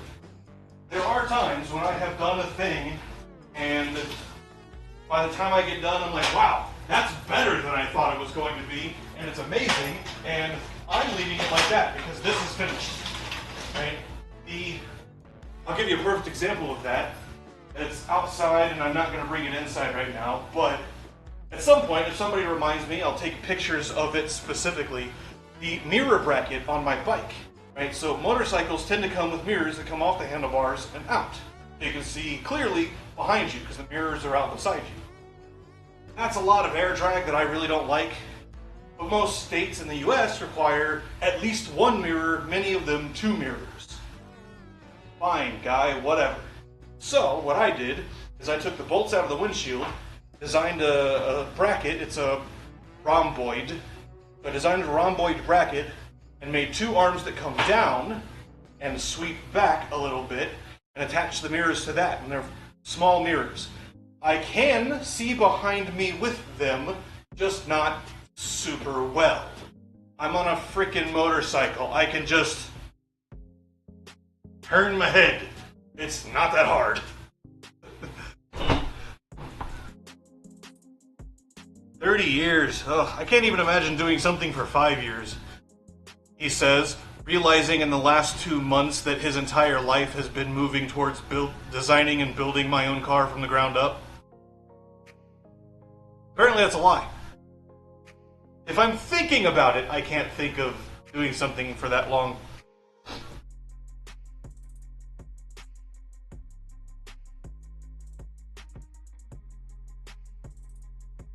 Okay, that makes sense. I get that. This part, that is one, there were 2 or 3 reasons why I stopped writing my novel when I did and where I left it. Because there's still stuff in my head that I'm very, very excited about. Just concepts, the way that I want the story to go, but I haven't actually written it out situationally yet. Right, so one of the driving reasons was I hit. So I was writing, and it was super exciting, and I get to a point that's a decision point. And I'm like, well, this provides a plot fork, and I don't know which direction I want to take it, because each direction, the outcome is very radically different from any of the others. There's no like nuanced kind of outcomes. It's everyone dies, everyone lives, everyone gets boiled alive. You know, it's huge different. Well, I guess everybody dies and everybody gets boiled alive are the same thing, but like it was, you know, something similar to that, where there were such wildly different possible outcomes for the forks that, and I wanted to see both of them. I wanted, or all 3 of them in one case. One of them was 3 or 4 options, and the other one was 2 options, just a yes or a no. And I was like, but I want to see the culmination of all of this. And for 2 years, I was stuck on that. I was just, it was a block stopping me from doing anything. In the last couple of months, I figured out what I can do to fix that. And like I said before, it's sort of a multiverse kind of scenario, so it doesn't matter. I can do all of it. I could just have it as either separate chapters or separate books. And you can explore all of those. But at the end, the result is the same because that result has to be the same. Right? I know the result, mostly. But I don't know how the correct path to get there, right?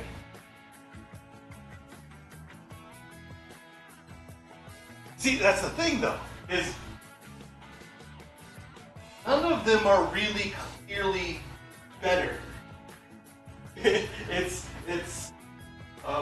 so I can tell you an example. The story that I'm writing is sort of a sci-fi epic that's going to take place all across the universe. Okay? The basic premise is that various species have discovered or devised a method of traversing the universe quickly, ignoring the speed of light, right? As a barrier. To that end, everybody eventually discovers it, and there's dozens, hundreds, thousands, millions of species in the universe that have come across this discovery. Humans being the latest because of a really cool catastrophic event that occurred, but nobody really died. Some people died, but it wasn't catastrophic as an apocalypse. It was catastrophic as in a designed failure that killed a handful of sentient beings, which death of a handful of sentient beings, sad, possibly universe or world ending, no. So humans discovered this technology after reverse engineering it, and come to find out, which we'll find out way later down the road, there's a whole bunch of story before this, but come to find out, our universe exists as sort of a simulation of sorts inside the void, right? So the thing that is outside our universe. We're getting into, I have to find the words to try to describe 12, 13, 14, 15 dimensional, not physics, but concepts. Because the void doesn't exist outside our universe. Our universe is simply 3 dimensions or 4 dimensions contained within the 13, 14, 15 dimensions of the void. The void is sentient and is all sentience that has ever existed and been enlightened, right? They have, what's that? It's another E word. What's that word? Not evaporate, not existential, not escalated, but similar to escalate. Damn it. Ascended. It's an A word. It's an E word. Ascended. So all sentient beings that have ascended go to the void. It's not two, that they are simply become member of the void. So the void can decide as a collective or as an individual. The void can decide as a group. The void can decide as whatever. And time does not exist in the void. Time is unique to our universe structure, universe net. And multiple timelines are the culmination of every single possible decision that could be made, whether an atom collides with another one or does not, whether a star goes supernova or not, whether a person eats vanilla or chocolate. All of these decisions culminate in branches, and every single thing is simulated simultaneously, because there is no time. Describing the concept of time not existing has proven to be a bit of a hassle. But this engine that moves people in our universe, ignoring the speed of light, damages the void. It causes harm to the void. And we're talking void as a proper noun, capital V. So, series of events. There's an android and a ship and a planet that is an AI planet. It was built by AI to be their home world, and it has since been abandoned. We don't know why until later. We'll figure that out. It's really cool. But the android, which is a conduit for the void into our universe, because it can't just like insert itself into the universe, it would destroy it, right? Because I have to come up with a reason for that. But it goes down and it finds the core, the mainframe, right? And I picked up the tea because I was going to drink it, but I'm not thirsty. So it finds the mainframe, and it queries the mainframe. And the mainframe returns with, there's nothing here. This repository is empty. The mainframe is empty. There are no consciousness. Which is weird, Because the android was sent by the primary AI on its mission, or so it thinks, so it believes. Because again, this is a sentient machine. So it believes that it was sent by its collective core, the AI planet's core, on the mission to find the correct people of various species, to blah, blah, blah, blah, blah, to do this thing, to complete this mission. It gets there, and it finds the core, and it's empty. And the plot fork here, that's just a yes-no, which has two radically different paths, is, does the android attempt to connect to the core or not? If it does not, it goes back, it tells the people it's traveling with, hey, this is what I found, and this is really weird, and they go down, and the humans and others, I want 2 other species on the ship. So there's 2 humans, and I want 1 each of 2 other species on the ship. But they go down, and one of the species can see writing on the wall that is in a spectrum that the humans and the android don't have visual representation for. So if it does that, then they can discover what happened by writing on the walls left by maintenance droids before the whole planet went dark. And like, it's a whole story path on its own, and it culminates kind of in the same ending all the way at the end. But it's 15, 20, 30, 40, 50, who knows, books maybe, worth of story that is going to be different from android connects to core, android sees what the core saw and understands, and it knows now because the core left the data as a repository for anybody else that ever discovered it. And the android then ascends. Or, there came another fork when I started thinking about that fork, and I was like, wait a minute, or it could it could connect to the core and be like, oh, this is really cool, let me go tell my human friends. And it goes and it tells the people, and they analyze the data, and blah, blah, blah, blah, blah, and all kinds of stuff. Then there's that storyline, and then it ascends, and then that's a whole other storyline. How does the ascension of the android play into the story in the future? It'll probably have some interactions with the universe, because reasons that I've yet to come up with, if that happens. So it's like, and then every time I came to a fork, I don't remember what the other one was. It was while I was trying to write dialogue, I came to a fork decision that would have taken the story in 2 wide, very, very different routes. And it was another one of those, well, I don't know how to handle it, but I recently came to the conclusion that it doesn't matter at all. Because multiverse, I can use the multiverse idea such that you read the first book, right? It'll probably be multiple books. You read the first book, and it blah, blah, blah, blah, and then it talks about these decisions. And then you can have offshoot books, such that you read the first book up to the decision point. And at the decision point, you can read book 2, the other decision, see how that works.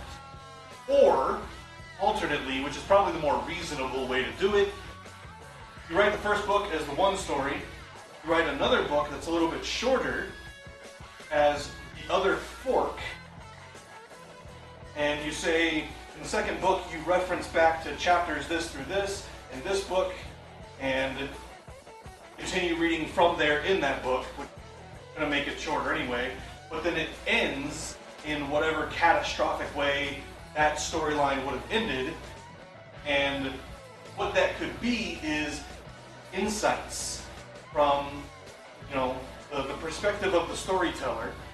And they're like, there was this other timeline that almost worked. It almost made it. It almost was successful in achieving its goal. And here is what happened. And I think that's the better way to do it. Because it lets me explore all of the paths and all of the routes, and it lets the readers explore all of the paths and all of the routes without missing out on anything, and still coming to the same conclusion, because that's what happened anyway, or that's what was going to happen anyway.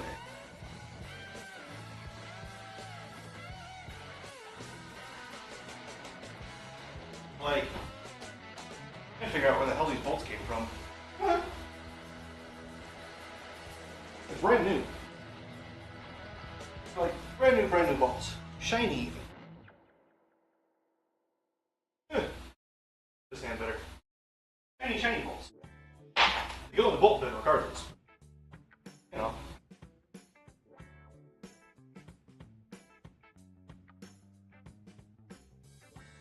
Yeah, at the end of the day, that's what it is. It's a process. You have to figure out the process for your storytelling technique, process for your writing technique. And another reason I stopped too, we talked about it in your stream a little bit earlier, was taking my handwriting notes and turning them into digital notes. It's easy to modify, it's easy to handle. It's easier for me to write by hand than it is to sit down at a computer and type on a screen. It's physically more simple. But then, if you're doing that, you have to digitize it all so you can do drafts, so you can publish, so you can print copies, so you can whatever, right? I'm a big fan of tactile and haptic, so I much prefer a paper book. I can't read a book on a screen. I've tried multiple times, it just doesn't work for me. I've even tried Kindles, e-paper, still doesn't work for me. I have to have physical paper. And that's the other thing too, you have to trust your process. If you start doubting it, then you stop and don't get anything done. Yeah, I got a bolt bin that is currently spread out on the workbench that before I leave I have to put back in the bolt bin and put it back over. I might take the bolt bin with me because it's Honda bolts primarily, and whatever I'm doing I'll need Honda bolts, and it's simpler to take them with me and have them than to go to the junkyard and try to find Hondas, because in Michigan, no.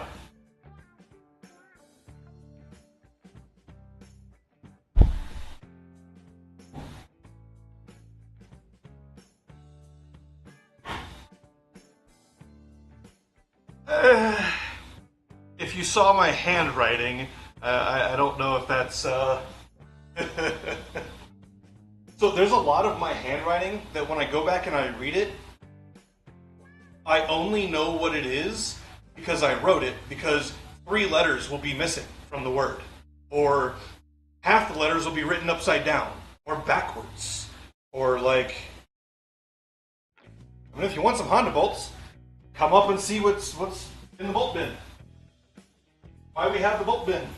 Just to use it. I'm not hoarding bolts. I just, every time I do something, I take the bolts off and I stick them in the bin. Then, you know, have a bolt bin.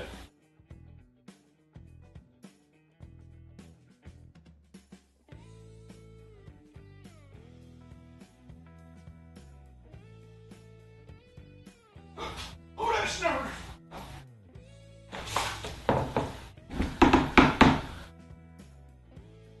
Exactly. Me being A, left-handed, and B, of quite substantial intelligence. From what I can tell, that seems to play a factor in handwriting, much as any other factors do, but I think it's because I understand language the way that I do, and whenever I'm reading something back, I know that I'll be able to figure it out simply because I understand that I write in English, and I understand what words in English will look like even if they're messed up. And so I pay less attention to how I write things when I write them by hand. So they tend to be a little bit more, well, a lot more messy than if I were, like, I can write pretty, but writing pretty is painful. You know, it leads to carpal tunnel because it takes a lot of control, it takes a lot of fine motor movements, and that hurts my wrists. So when I write, it's just wrist movements. I rarely do a whole lot of finger movements.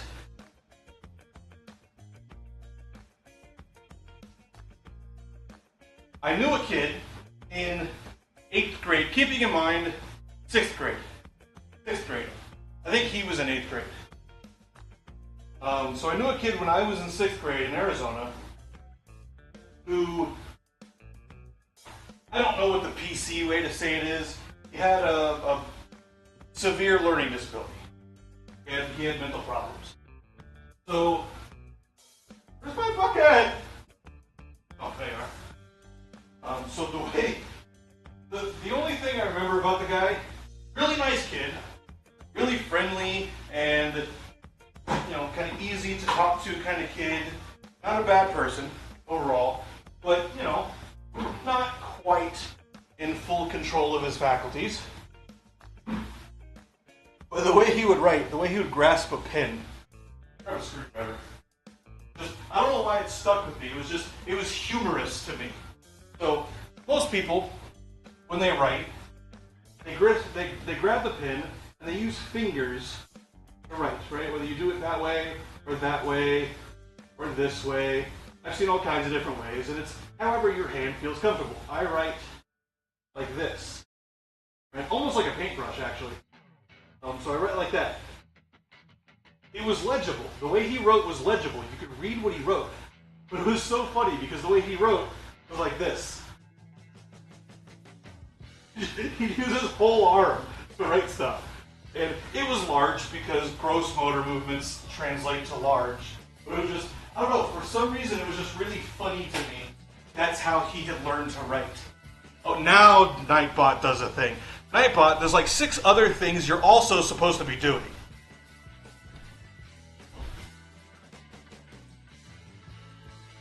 And that's the thing, right? Is it takes a lot of tension in the muscles to keep them from overacting and writing very pretty, unless you spend a lot of time practicing not doing specifically that, right? So it's like, you know, okay, so all that stuff clear. We need to move this.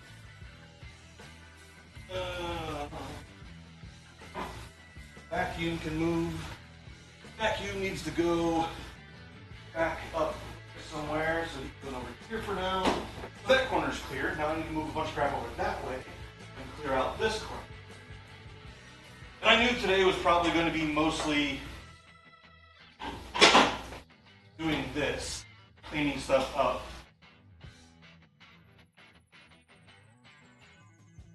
Oh, Colin, you want to hear it start up? Seat switch is not engaged. So for those of you with sensitive ears, you may want to mute for a moment or turn the volume down a little bit. I don't know how loud it's going to be in the garage with the door closed. It's a lawnmower, it's not quiet. So, key on, choke, make sure we're in, well, neutral, being weird, okay. We're going to put the brake on, just to be safe, okay. Oops.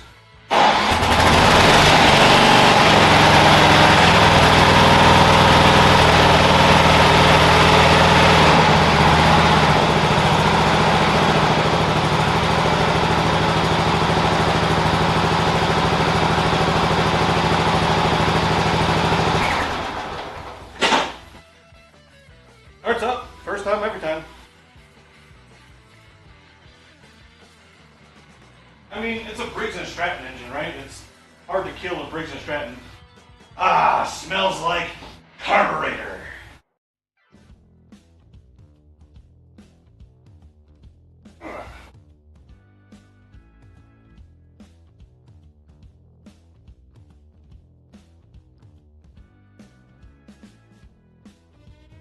Got a bunch of straps. I will need straps when going on my trip.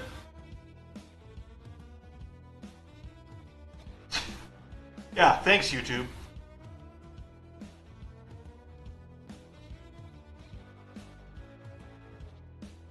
plastic camshaft.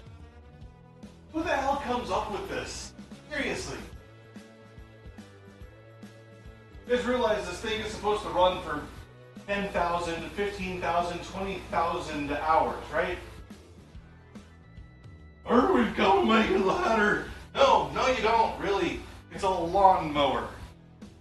If it were an aircraft engine, still no, because you're putting people's lives in danger. Put it.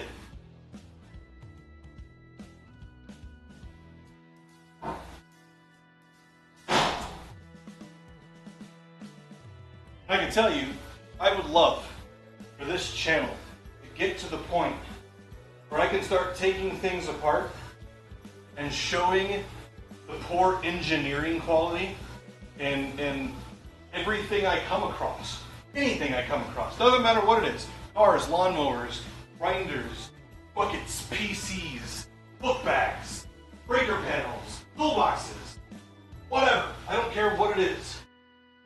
Be able to use my channel and power as an influencer to call these people out that are making these decisions. Because you got to keep in mind, right? It's not just one person that says, oh yeah, we're going to design it this way. This is the better way. It's not one. It's never just one person. There is almost always at least 3 people in bigger companies, GM, Ford, Dodge, BMW, etc. 10, 15, 20, maybe 30 different people have to look at these designs and think to themselves and say to other people, I think this is good. And I get it. New technology requires experimentation. New technology requires research and development time. And I get it. You cannot ever, in the shop, on the bench, in a computer, account for every single situation that could ever possibly arise from any combination of events. I get it. I do. I really, really do. I understand. But there needs to be a little bit more accountability for things that are sold in large quantity to the public at large. Because the public at large is even dumber. I will not apologize to anybody listening that considers themselves the public at large, because it's honestly partly y'all's fault. You're the ones that also said, yeah, this is good. Or didn't know any better when looking at a thing to make the determination whether it was good or not. It is every single individual's job to hold accountable every single other individual that exists to ensure that society continues to function and not dissolve. And nobody does that.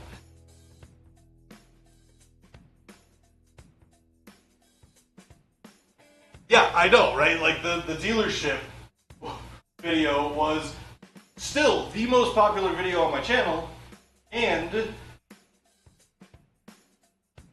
still trumps watch hours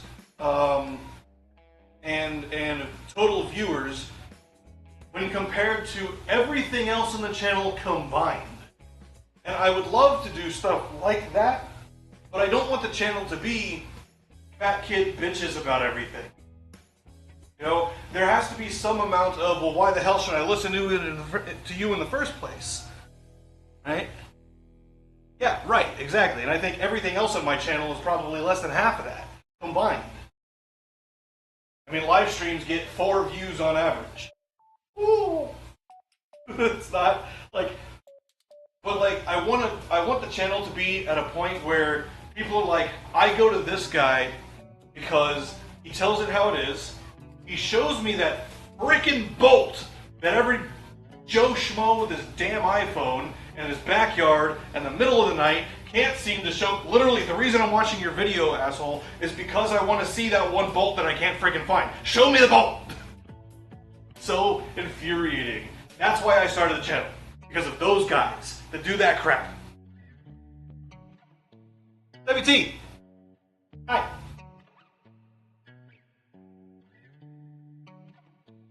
I'm pretending to clean the garage today. But chat keeps distracting me.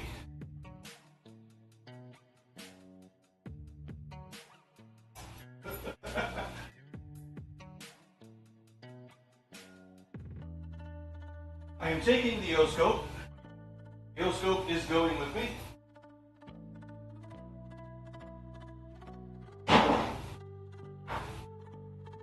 That's the wrong bucket.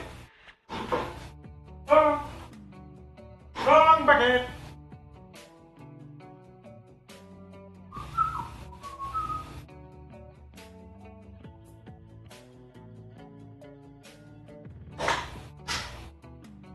Oh, I need to take the cane. I need to make sure I take the cane. Just in case. I haven't used it in over a year. But, just in case. Just in case. Granted, I can buy another $20 cane. It's not a big deal. But, it would be easier to just take the one that I already own. So, now that I've cleaned up that, this stuff can start coming this way, so I can put that shelf in the hole.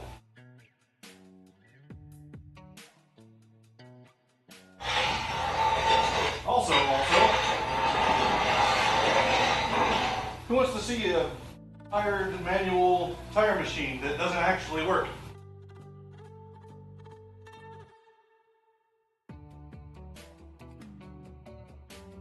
I did the leverage wrong. I didn't actually do it by math. I did it by eyeball.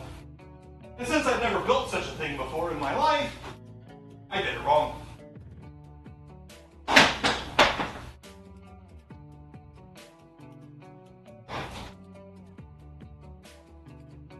Oh, horses. San Francisco treat.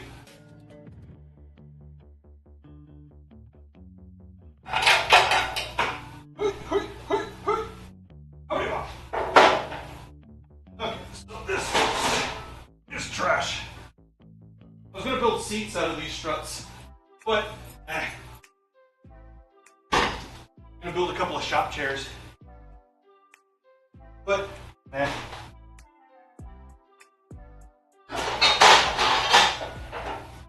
he's okay. He's all right.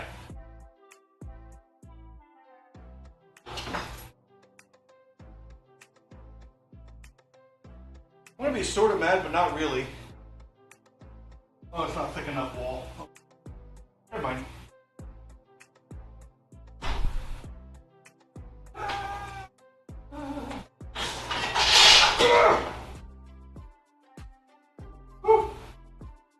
I need to get my roommate's bag of tools out from under the bench so I can throw things under the bench. Like these bit shit toilets.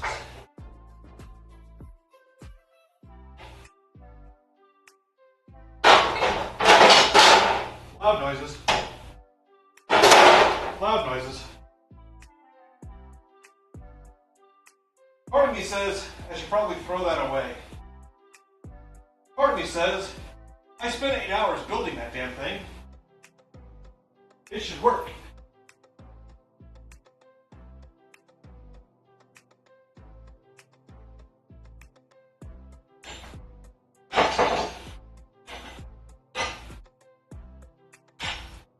Supposed to be a bead breaker. It doesn't do that at all.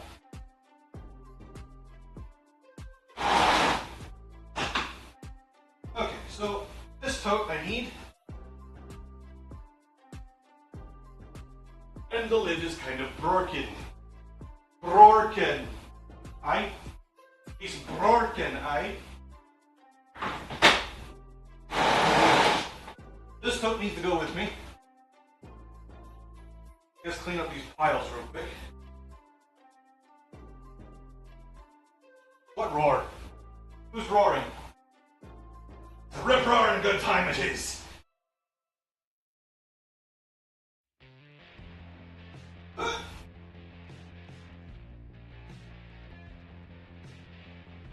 Oh, are you talking about my Lewis Black impression? Yes.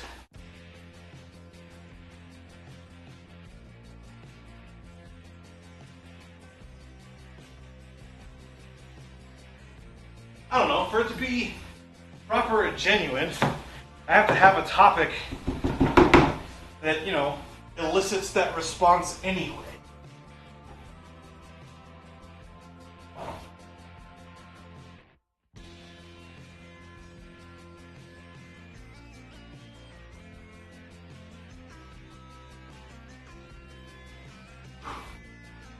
It's forking Horton here.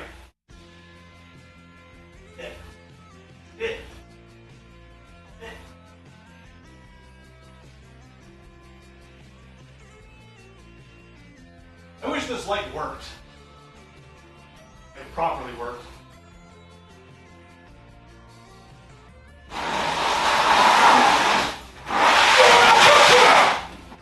Not light. Oh, not light, not light. Back. Gravity. Who wants to see a heater for a Honda Civic?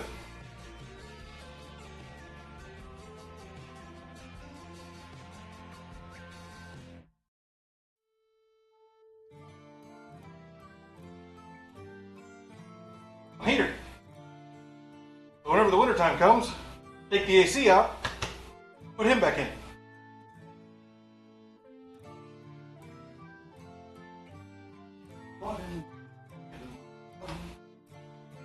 When they caress me soft times before, I never will play the wild rover no more.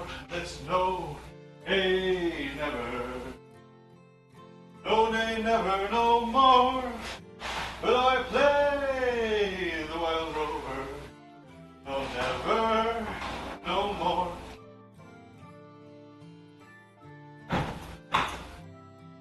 No, nay, never, no more will I play the wild rover. No, never, no more. It's all gun bench stuff. Sandpaper and tools that I don't use regularly, and etc., what have you, what have you.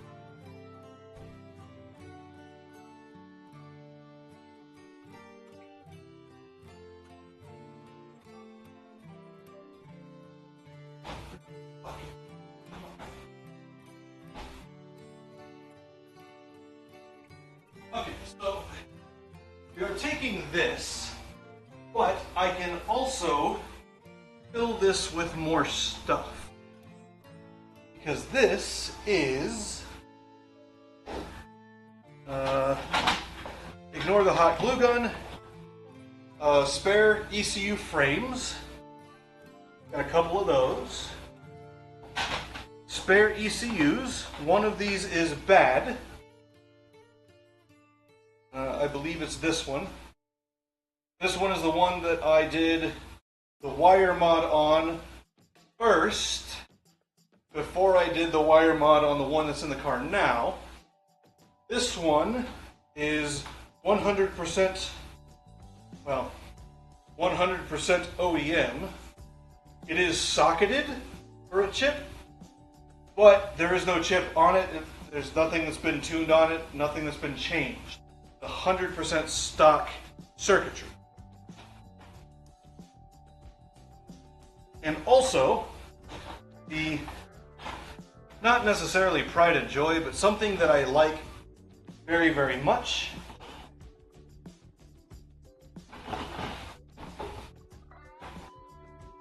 Also a cruise control module that I need to reverse engineer. But this, which is an engine simulator. This simulates the D-Series Honda engines to the ECU. So you can run an engine, a real engine, off of the computer and verify all of the signals back through the ECU to make sure everything's doing what it's supposed to be doing on the ECU. Which is really freaking cool. Dave Blundell and Chris Motes had hands in designing that. I'm sure there's other people, but I don't know their names. So Dave Blundell gets all the credit.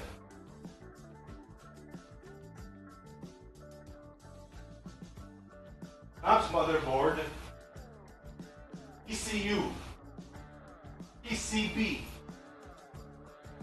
This is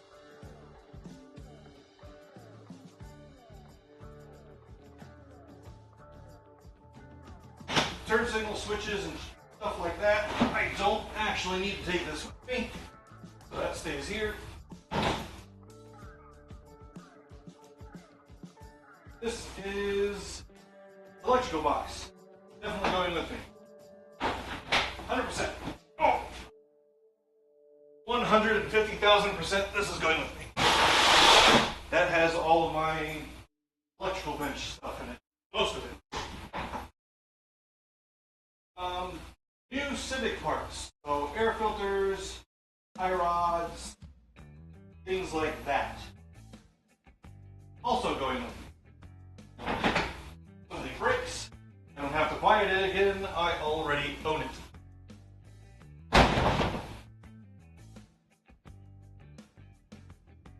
This is the electronics bench proper. Oops. Dynamat, maybe. I don't know where to put this foam. Where should I put the foam? This is stuff that I bought in the attempt to repair the Volkswagen's cabin air filter housing leak issue, which I then realized it was a lot simpler to do than what I was doing. So I changed how I did it, and now there's a bunch of this left over. The bit that's cut out is actually my window blocker. Keep the sun from screwing with the streams. I've got to put this somewhere. I'm not sure where it's supposed to go. There's a hole. Hole, meet phone. Say hello. Hello. There we go. Foam and hole. Foam in fillet.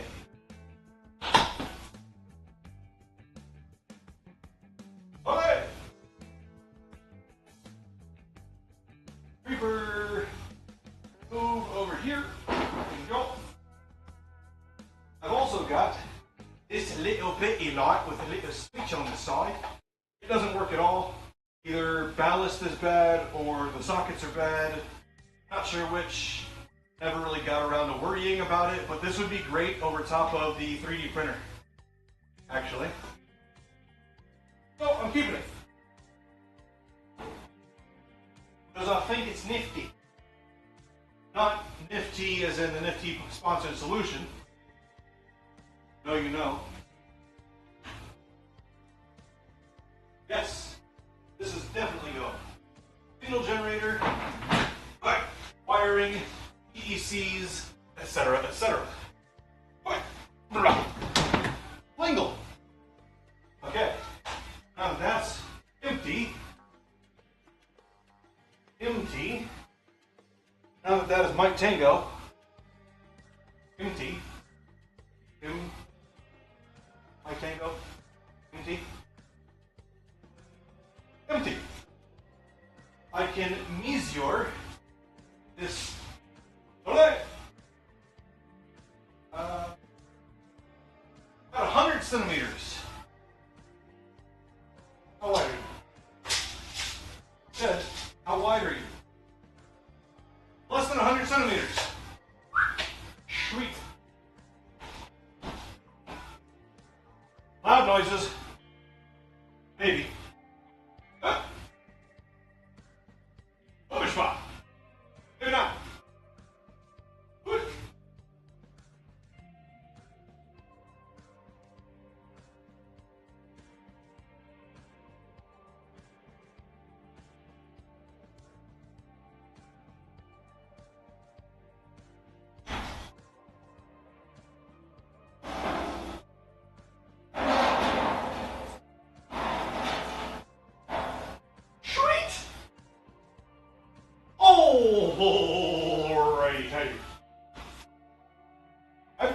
live streams because I feel it doesn't fit. Because if I did it for live streams,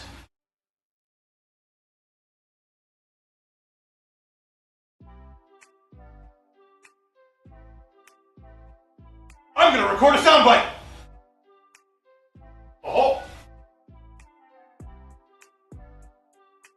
So, there's a way, I don't know if YouTube chat can handle it or not, not sure, but with StreamerBot, you can do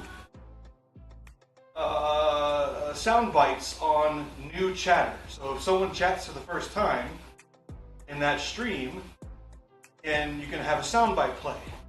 So I'll record the alrighty tighty folks.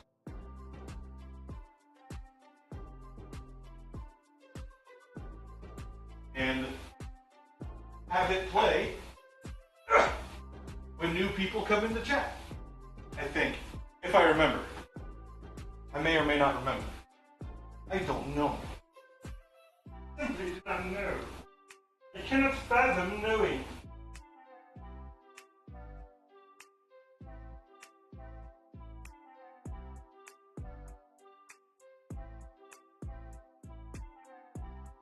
Amé!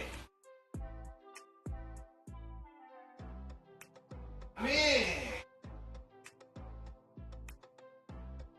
Amé! Amit! You know, when you don't like vegetables, you go get the meat! Pigs and cows and fish, it's the meat!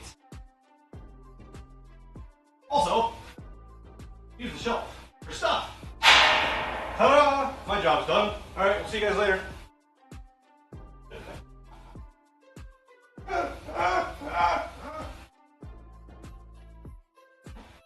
Oh. Pretty sure I don't need versus box. Don't need that box. Don't even know what that box is, so I don't need it.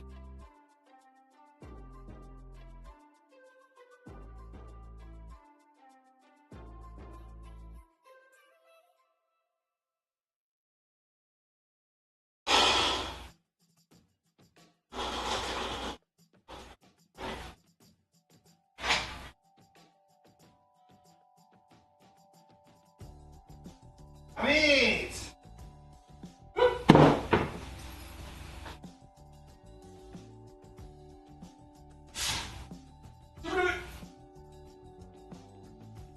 Of course, both of my roommates being measurably shorter than I am, where I'm about to put the scanner, I'm not about to put the scanner. Doesn't matter. Ignore me. Hey, Ben. Go into the box. Where I'm about to put the trainer, which neither of them will ever use, so it does not matter. Oh, scanner.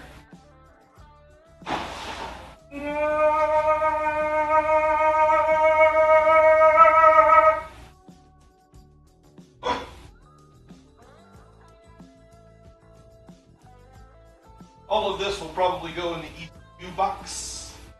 Just so I'm not looking around. I'm taking all those little half totes with me because I use them for laundry. But I will not have to worry about stuff falling out of them.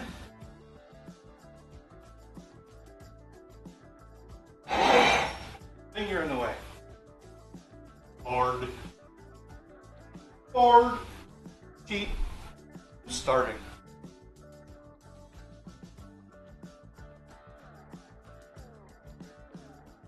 I said to my roommate before I started the stream, I was like, I probably should eat something before I start streaming. What do you think I did not do?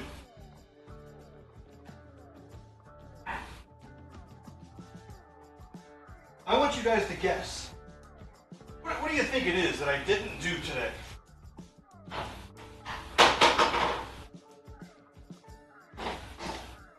And the first 17 guesses don't count.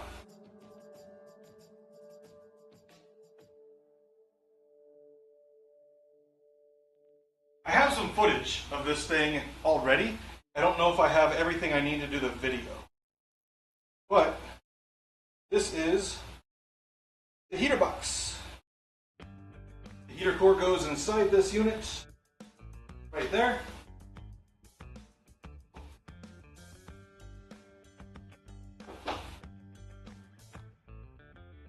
And yeah, the airflow path is not very good. So I don't even know that I need to take this. I don't need to investigate this. I already have the footage of looking at it. I can use footage. This phase. One less thing I have to take.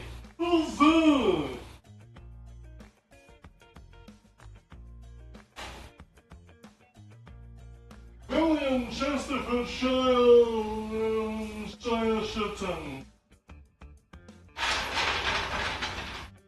Okay. Books of thing. I don't even know if this is my towel or not. Be right back. I'm gonna ask my roommate if it's towel.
Oh, that's where that frickin' square went. Son of a bitch. I cannot believe this. Okay. And now, wish you can't see what I'm doing because toolbox! Out of the way!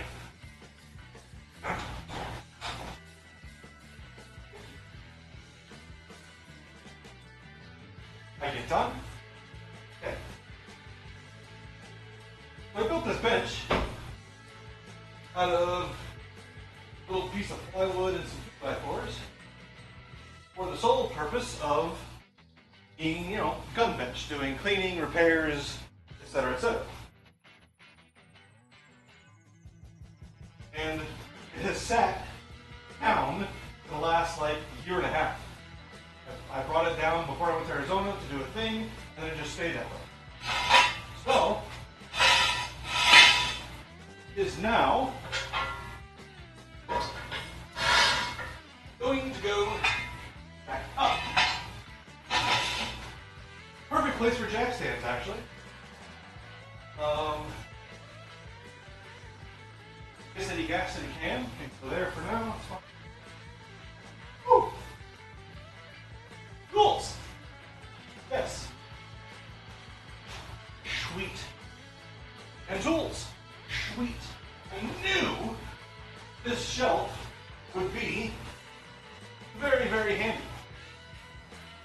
Very handy. Granted, before there was totes, and I'm taking the totes with me when I leave, so it opened up space, but before there was totes, and you couldn't put things on totes. Now, there is shelf, and you may put things on shelf, because shelf.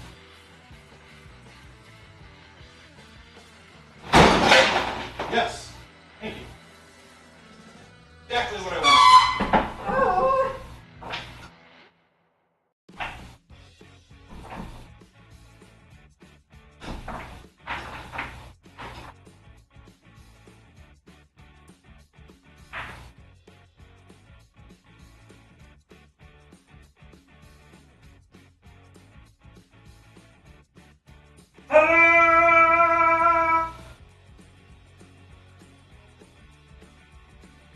these up here. Welding wire that I use to hang from the garage door bracket so I can paint small objects. I don't need welding wire hanging from the garage door bracket because I will not be here painting small objects. And if I ever need it again, welding wire is pretty cheap.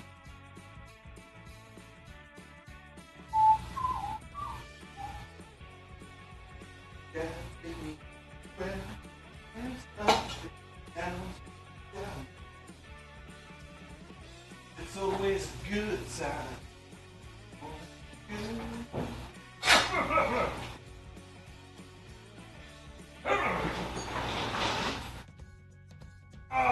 Okay.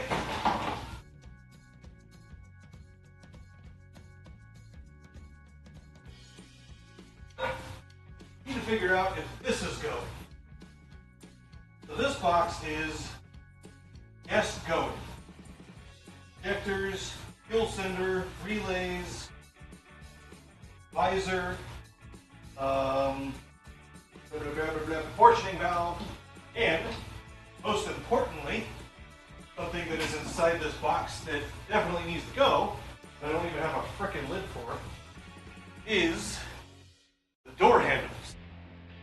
Because the 92 to 95 Honda Civics, the EG Civics, they had little sideways door handles, right? The sideways door handles on the 4 doors.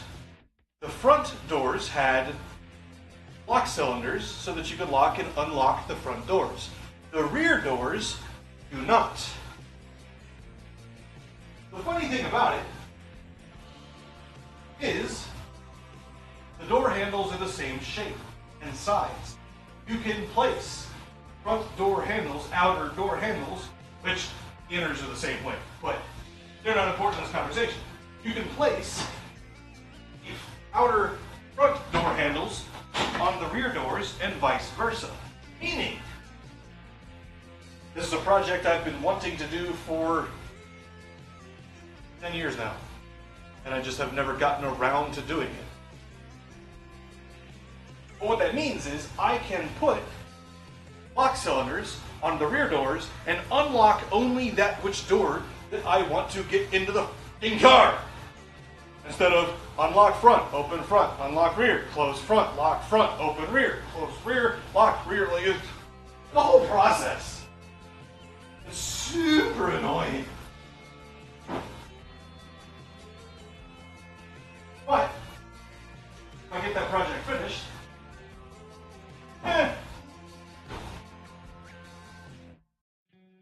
then I will be able to just open the door, get in the door, close the door, lock the door.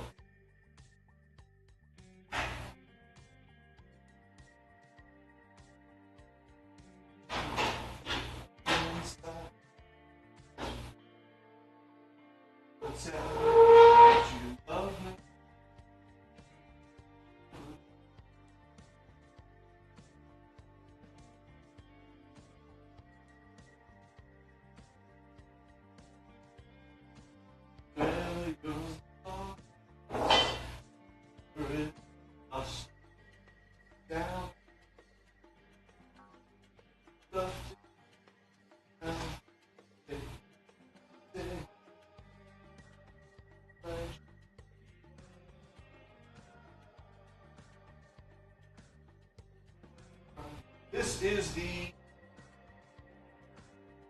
heater. Don't need that. This is the fuel pump gasket. Might need that. This is strap that I use for ground strap. It's just braided, zinc-plated copper. We put it in a lug, ground strap. Proportioning valve. Need that. Fuel system damper. I need to switch that out on mine because mine is just a nut. A screwdriver for the suspension. I need that.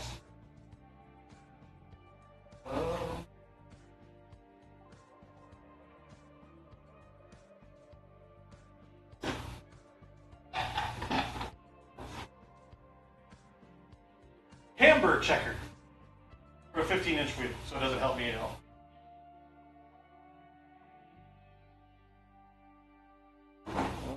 This is the cable. Oh, this is what I was using to power the CB. I don't know if the CB's here or not. I have to look around. If the CB's here, I might take this with me. If it's not, then I'll leave it and say screw it. I believe it's in the filing cabinet. Like 98% safe. If I were a betting man, I'd have won that bet. The rest of that doesn't need to go. This box can just go up. Well, I can fill this box with stuff. Stuff. I can fill it with stuff. Stuff and things. And things and some stuff.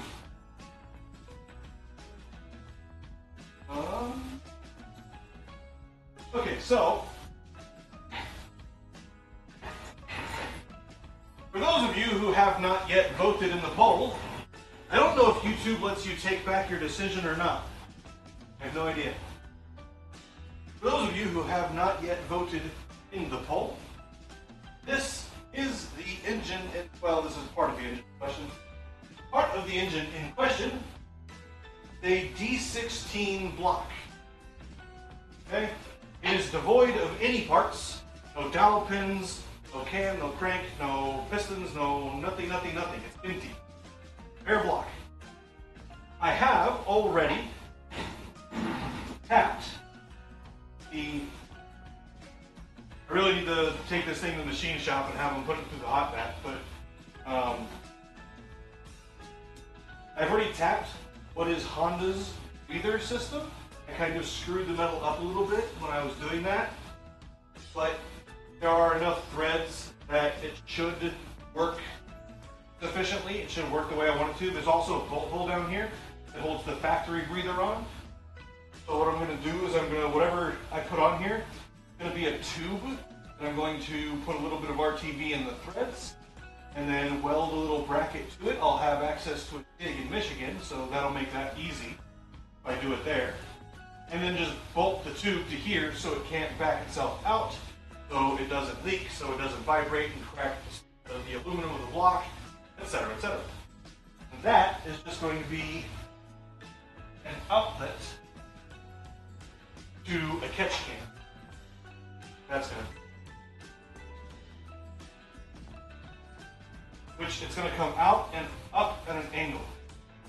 Because a real common problem on this series of engines is the breather box that gets bolted back here, which I might have over there. I might show it to you if I can find it here in a minute.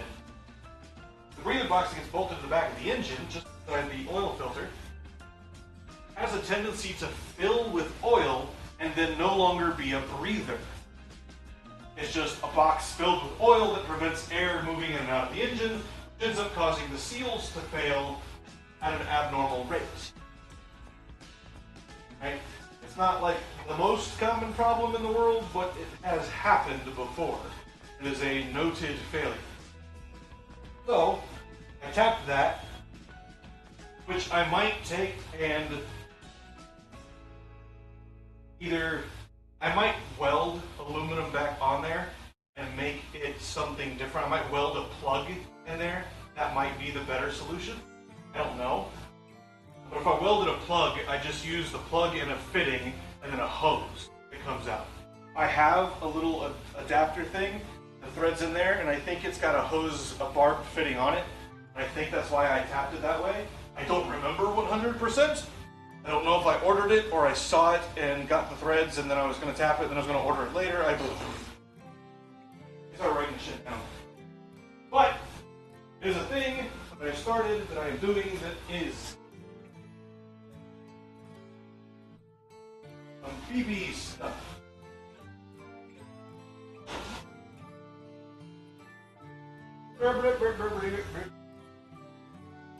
But if I take this block with me, it would be taking the block, taking the crank, taking the head, which is right there, taking the camshaft.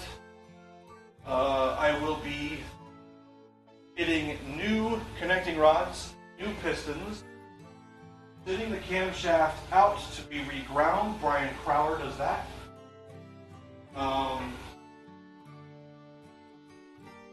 Having these cylinders bored out 2 times, so 2 steps, which is ½ millimeter, or maybe ½ millimeter is 1 step, so 1 millimeter. Boring it out 1 millimeter. It'll turn it into a 1.6. It'll almost be a 1.7.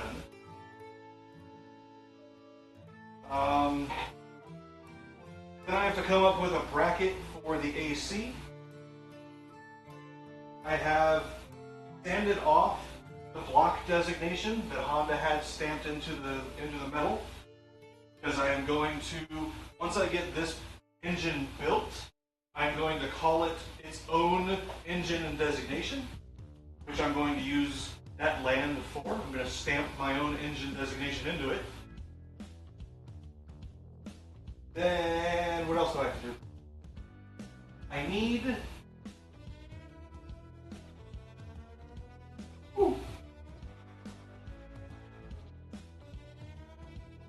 I need an oil pressure sensor, which I just realized there's a dummy switch on these.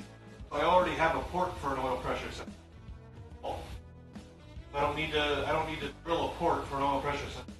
Something else I'm doing to modify this engine is going to be, I don't know how.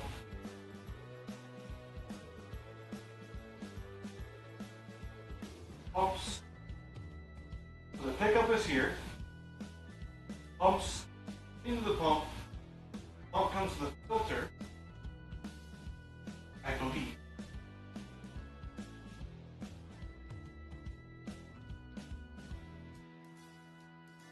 Because that's pressure side. So, through filter, pressure up to the head, oil cam, rockers, then what I need to do then, I need to drill a hole. Oi, that can't I? Front row. Okay. So what I need to do is I need to put cylinder oiling in this engine. Because these engines did not come with any kind of cylinder lubrication aside from windage, which is as the crank rotates, you have weights on the crank that offset the weight of the piston and the rotating assembly, right? So it's opposite the piston on the axis, the central axis of the crankshaft. So as that weight comes around, there's a pressure front in front of and a vacuum behind it, and it sucks liquid oil in the pan kind of up and just kind of blows it around. And all 4 cylinders have weights for the pistons, connecting rods. All 4 cylinders, the way they oil cylinder walls is, and that's why Hondas live at high RPM, and they fail at low RPM and idle. So when you idle for a very long time a Honda engine, they fail because there's no cylinder oil at idle. Your pistons, your cylinders receive no oil at idle, which means you need to drive these things between 2500 and redline at all times. That's why they love it. If I can get rid of that, then I can change that characteristic and make it so it's safe to idle for long periods of time. Because sometimes you're sitting in traffic, and I don't want my engine wearing out because I'm sitting in traffic. But to do all of that, design that oiling system, I need to take it with me. The question is, am I doing the engine while I'm in Michigan, or am I only amassing parts and then building it when I come back here? That's the question.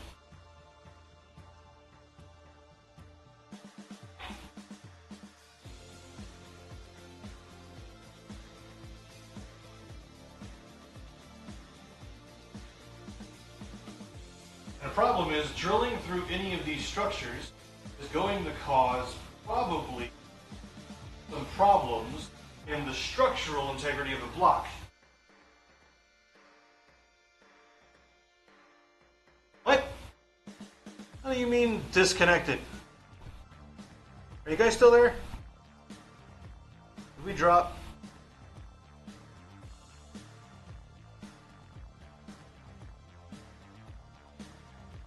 The hell? That's weird. Okay. OBS is telling me I've disconnected from chat, but like everything else says the stream is still running fine. Sure. Fine. I guess. I don't know. Whatever. Anyway, I don't know if I want to take the block or not. So I'm going to go somewhere. This, I'm cleaning up the corner. So, corner. Get cleaned up.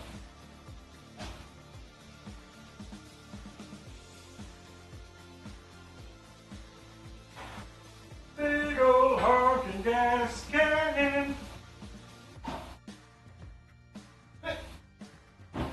If you fits, you sits.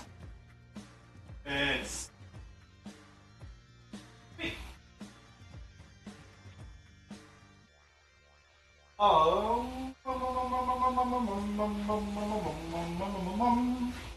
Stuff we were supposed to do to the Volkswagen, but we never got the chance to do.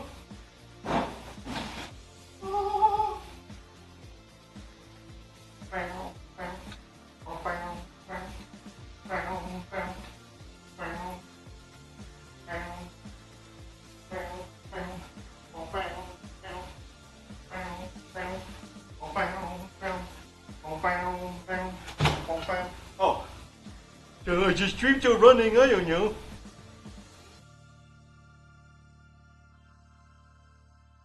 We're just going to look at the stream. I'm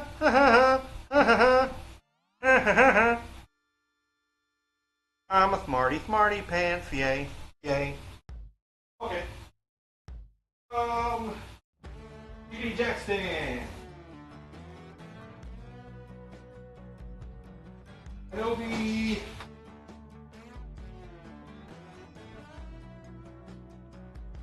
What? Oh, that's Ryobi. Okay. Okay. I feel what you're putting down there, man. Huh? Pasta Vazoo, huh?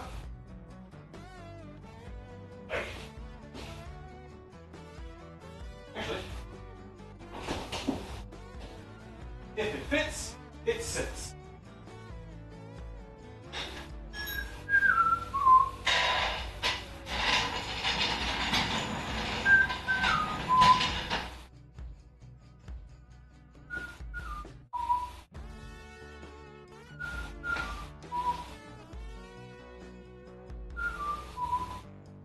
I think this is my bike cover. Like, 90% certain this one's mine. I don't know, man. I've blinked since then. Since my bike is an outside living bike, there's, right? That's the zoo, huh?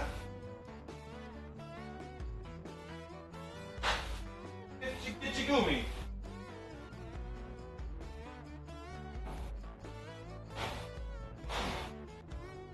I like this shelf. I like it quite a lot.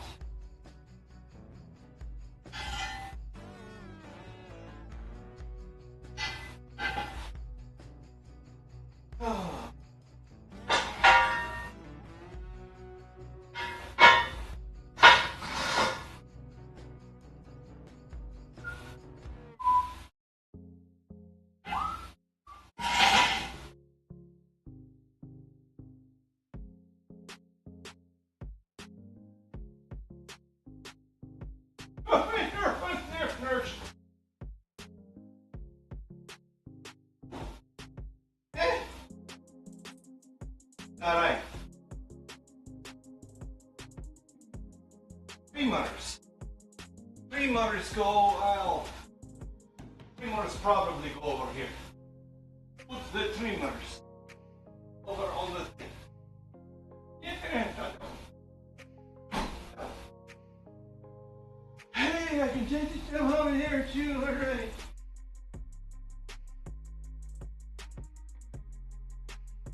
What? Level that I bought and never used. Because I still have yet. But real quick, somebody say something in chat just so I can verify you're still there. I can still, chat itself is still working. If you put something in chat and it doesn't pop up and I don't see it and I don't read it. Oh, chat's working, okay. Huh. Yeah, OBS is complaining that I disconnected from chat. I don't know. But, yeah, it's working, so. Screw it. Eric. Oh, yo, blue. Herb a flea, a flop, a flu. Gibby gobby goo. Flippity floppity. Jibbity chew. Not to be taken out of context. I didn't hear the thing before it came out of my face hole.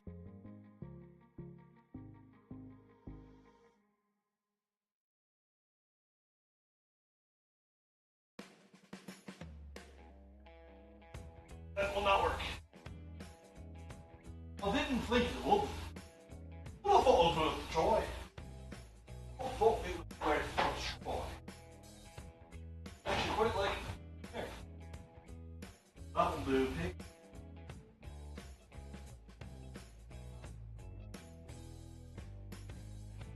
Squawkum.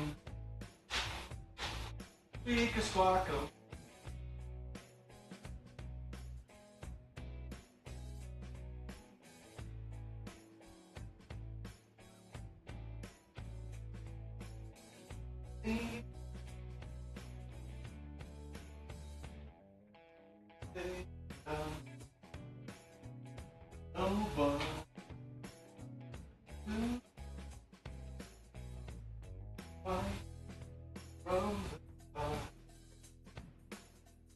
Names on sidewalk, they move through the bar.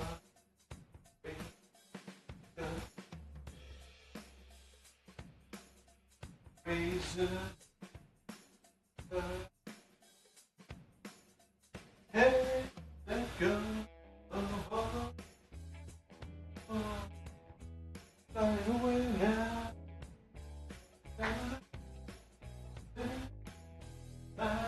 These words. Then we come down. Waiting for you. Once of life, one was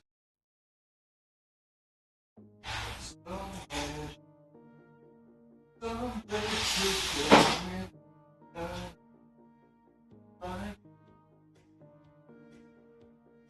die when you live like me. What?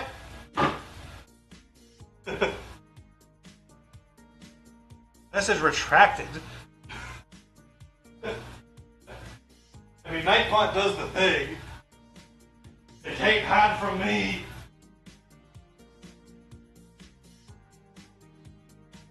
Waiting for you.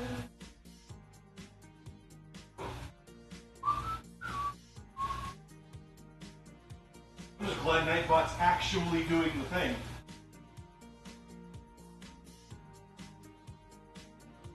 I haven't moved this crap in like 2 years.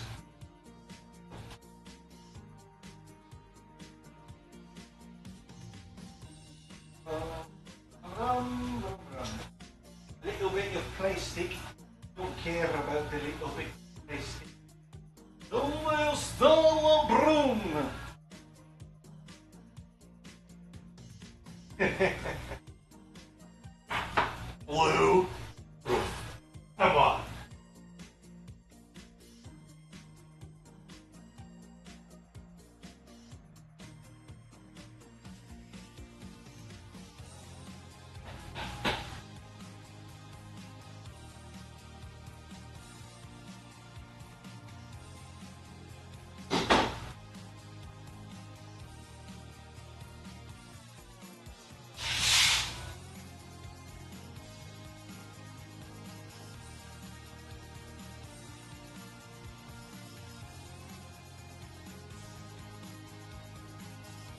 Hold on, Hydrate.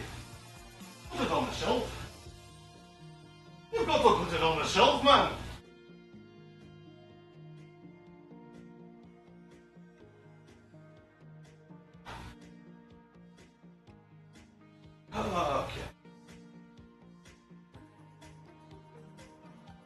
Okay. I don't have that one. Fine.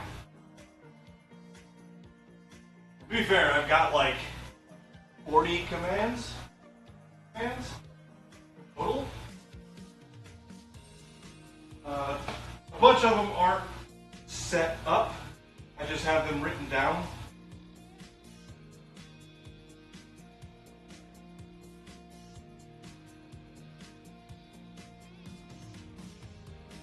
But I do need to set up stuff like, because all that's in there right now, simple Nightbot responds to a chat commands. Put in a command and Nightbot gives you a little silly message. That's all I've got set up for right now. And that's just because one night I was playing with Nightbot, seeing what I could get set up, and I saw the command thing, and I was like, you know what? Let's put in a bunch of silly little messages. Just that are, you know, if I'm not paying attention, people can screw around and chat a little bit. And it's like, you know, kind of silly. I do want to get one set up for sound bites and alerts and stuff like that, where someone joins the chat and you get the welcome message or whatever the case may be.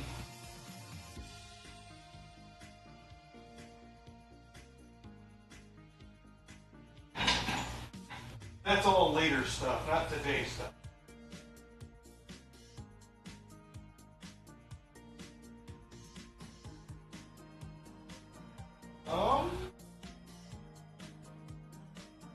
I want to move these bricks one at a time by hand. So.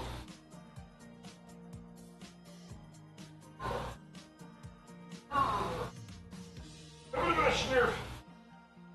Snurf, snurf, snurf.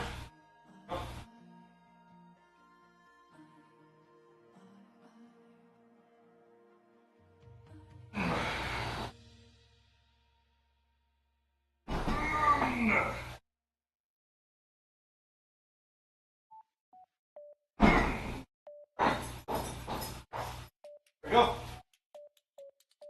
That's not bad.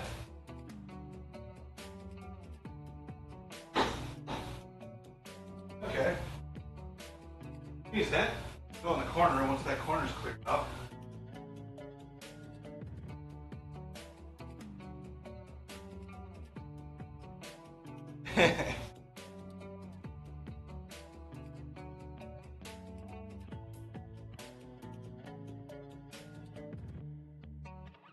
So eventually I will get sound alerts and such set up. I don't know that I want to do it on YouTube though. Maybe YouTube is just kind of the boring, it's a chat, and when people tell me things I respond, and that's the end of it. That stuff, it's a lot simpler to set up through Twitch.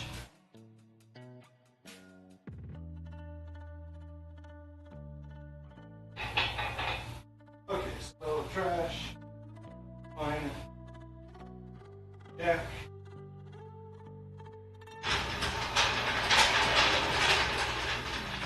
No. So let's put all of the straps in the bucket. Strap bucket. Straps. Look at the old straps. Straps in the bucket.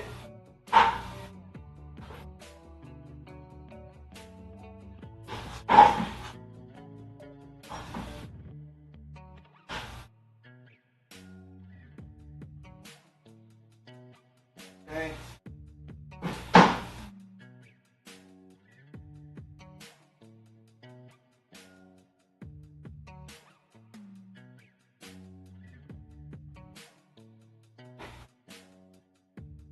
Pack all this crap into the box.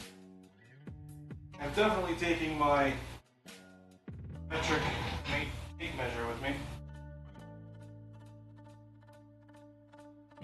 might be all the totes that I need to take. I don't know. I wonder if Sean has a lift. Need to call him and ask him. Tell you what though, I'm like pooped. I'm pooped. Moving crap around for 3.5 hours. It's freaking hot in here now. It was not hot, but now it is. I got a bunch done. That's something.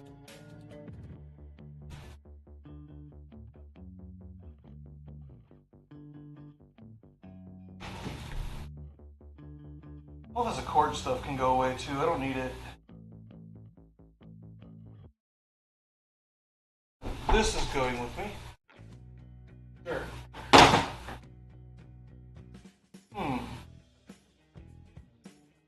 What else needs to be done?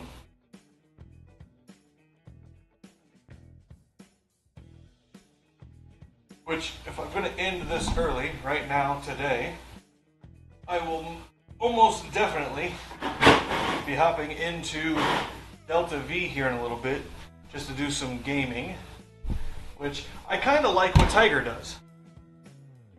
The Tiger Writes and the Playing Tiger. 2 different channels for 2 different purposes, but it's all the same person doing just different stuff. I like that. That's a good idea. I've been thinking about doing that for like 4 months, 5 months, something like that. And seeing Tiger do it just kind of pushes me into the it's a good idea category that much harder, better, faster, stronger.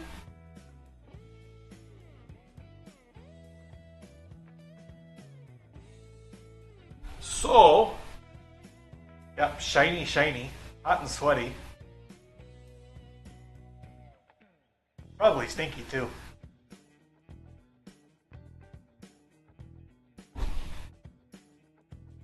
But I think that's it for the garage today. I'm going to leave all this equipment probably set up out here because I'll probably be back out here tomorrow. Because this is stuff that needs to get done. I'm waiting for money to go purchase the trailer and bring it back down here so I can pull the trailer in, close the door, just start loading it up as I need to get everything done. I need to register the trailer. I still need to make, I didn't think I was going to get to welding and the Civic stuff today. I still need to make the T-harness for trailer wiring. I need to find a grommet. I don't know where to find a grommet in town.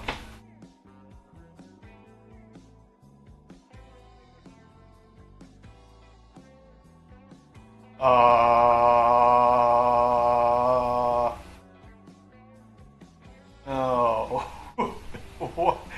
What?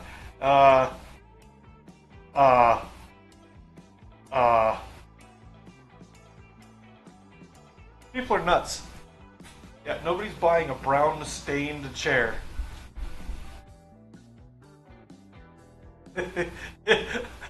I should make that a command. Hold on. I have a notes thing in the Discord. Where is it? Server maintenance, notes, self memos. Commands to add. 2 H's. 2 H's.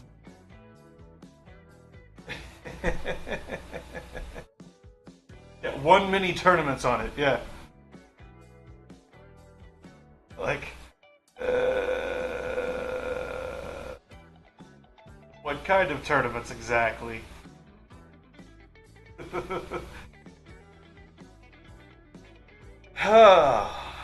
But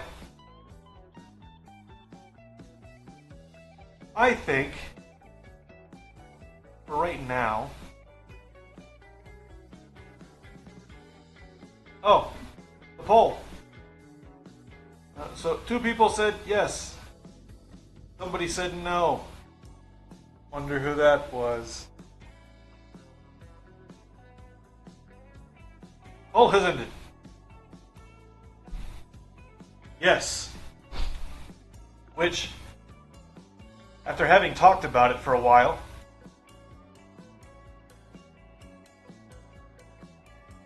measles.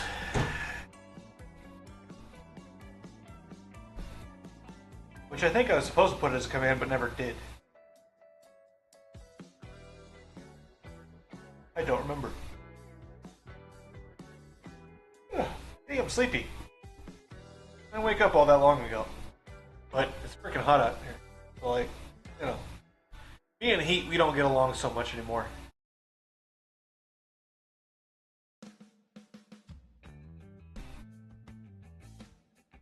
So chat says I should take the engine with me. I'll be out here tomorrow doing some more stuff, and I will think about it even more then. I will take chat's thoughts into consideration. But I made good progress today. That's something. So I think for now, we're going to end it. I'm going to go see if my roommate wants to run to the store. Go get some groceries real quick before it gets crazy busy. Yeah, I'm still waiting for somebody to find the legislation that requires you to pay income tax. That's what I'm waiting for. As far as I know, it doesn't exist.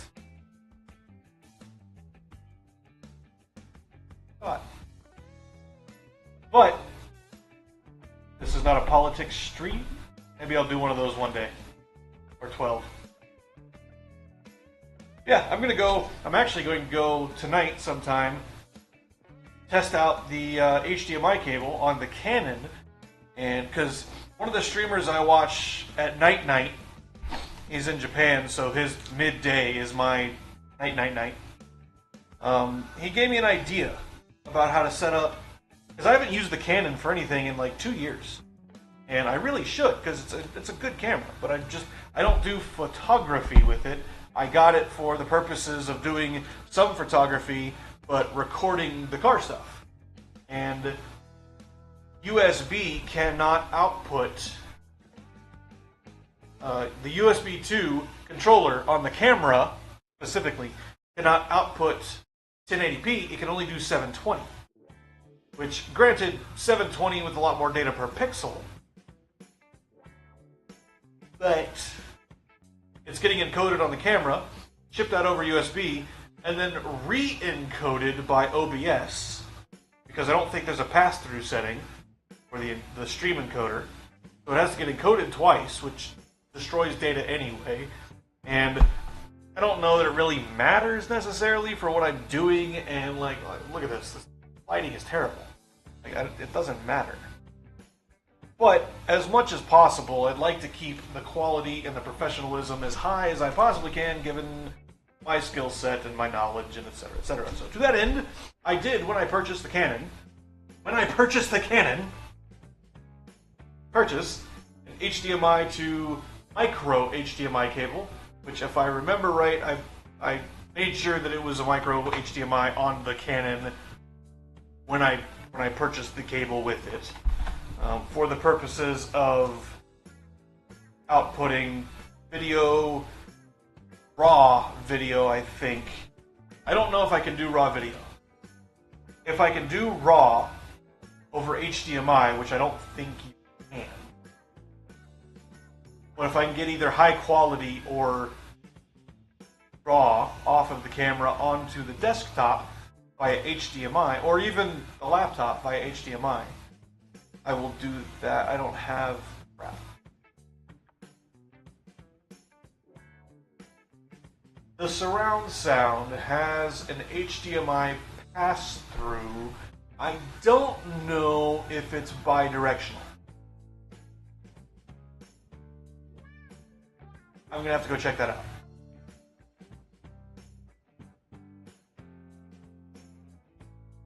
But I'm using all 2 of my HDMI ports already. One for the monitor, one for the surround sound.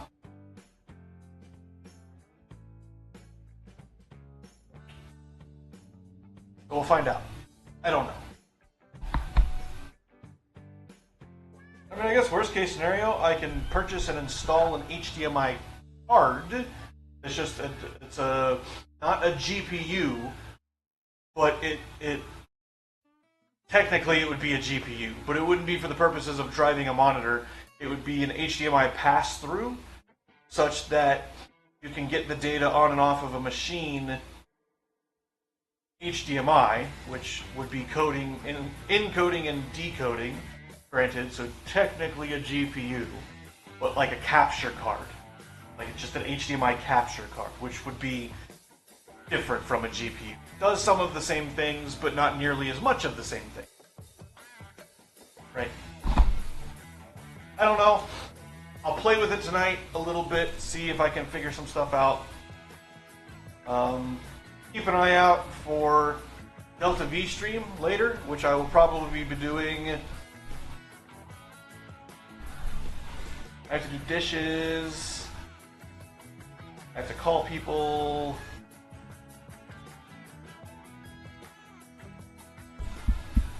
It'll probably be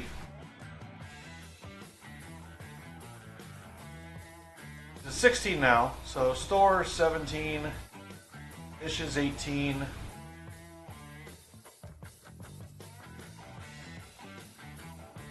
Calls 19. Or in whatever order, so 3 hours, 4 hours. So 4 hours from now, which would be 2000 Mountain Time. So plus 3 Pacific, 2300. So 2300 hours Eastern.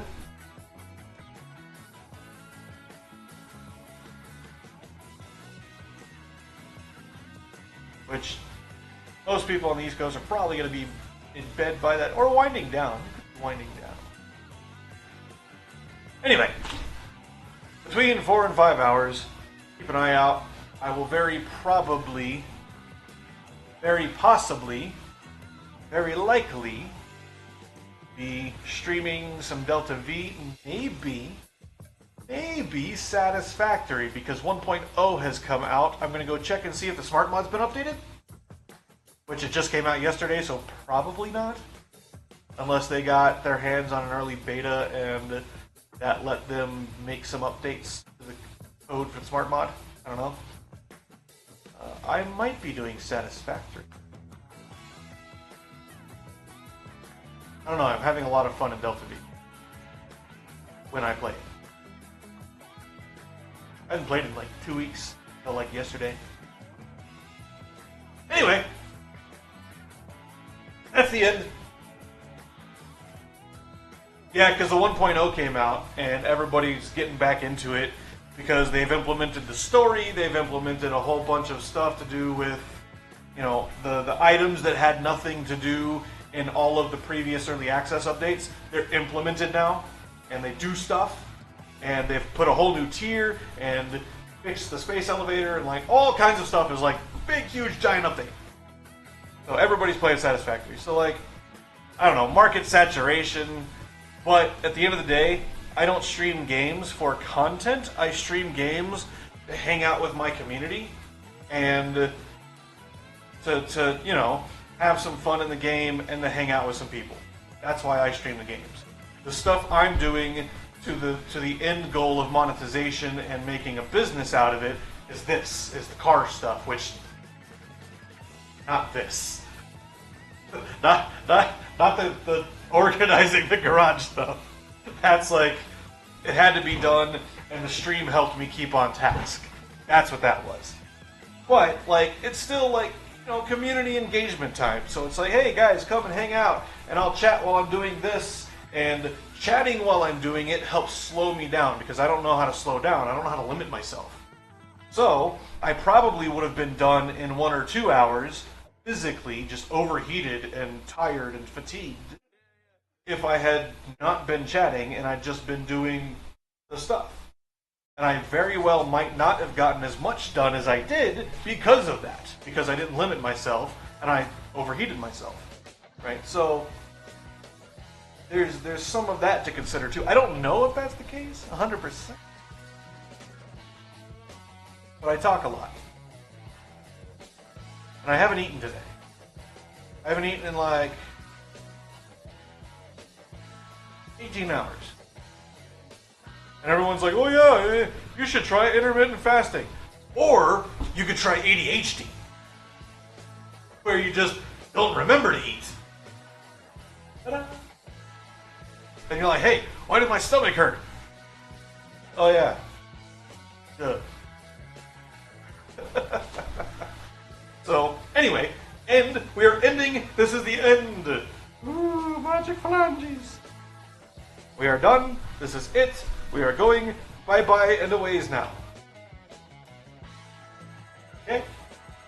If you came and joined me, and you hang out, I appreciate you. You guys are awesome. I love tiny little spiders on my hands. I love you guys. You guys are great. It's always a blast. Except for chicken coops. Those aren't a blast. Those aren't funny. Just, no. But whatever it is that you're doing tonight, maybe tomorrow. If I don't see you later tonight, then tomorrow, or the next day, or the day after that, or whatever. I hope that you have a good one, a good night, a good day, a good cleaning, a good HDMI, a good BM, a good LLM, if you know, you know, a good welding, good wrenching, a good stream, if you stream. What's up? Go stream. It's entertaining, actually. Better than TV. Especially if you get an entertaining community to come along for the ride with you. Good stream. Hope you guys have a good one. And I will see you guys.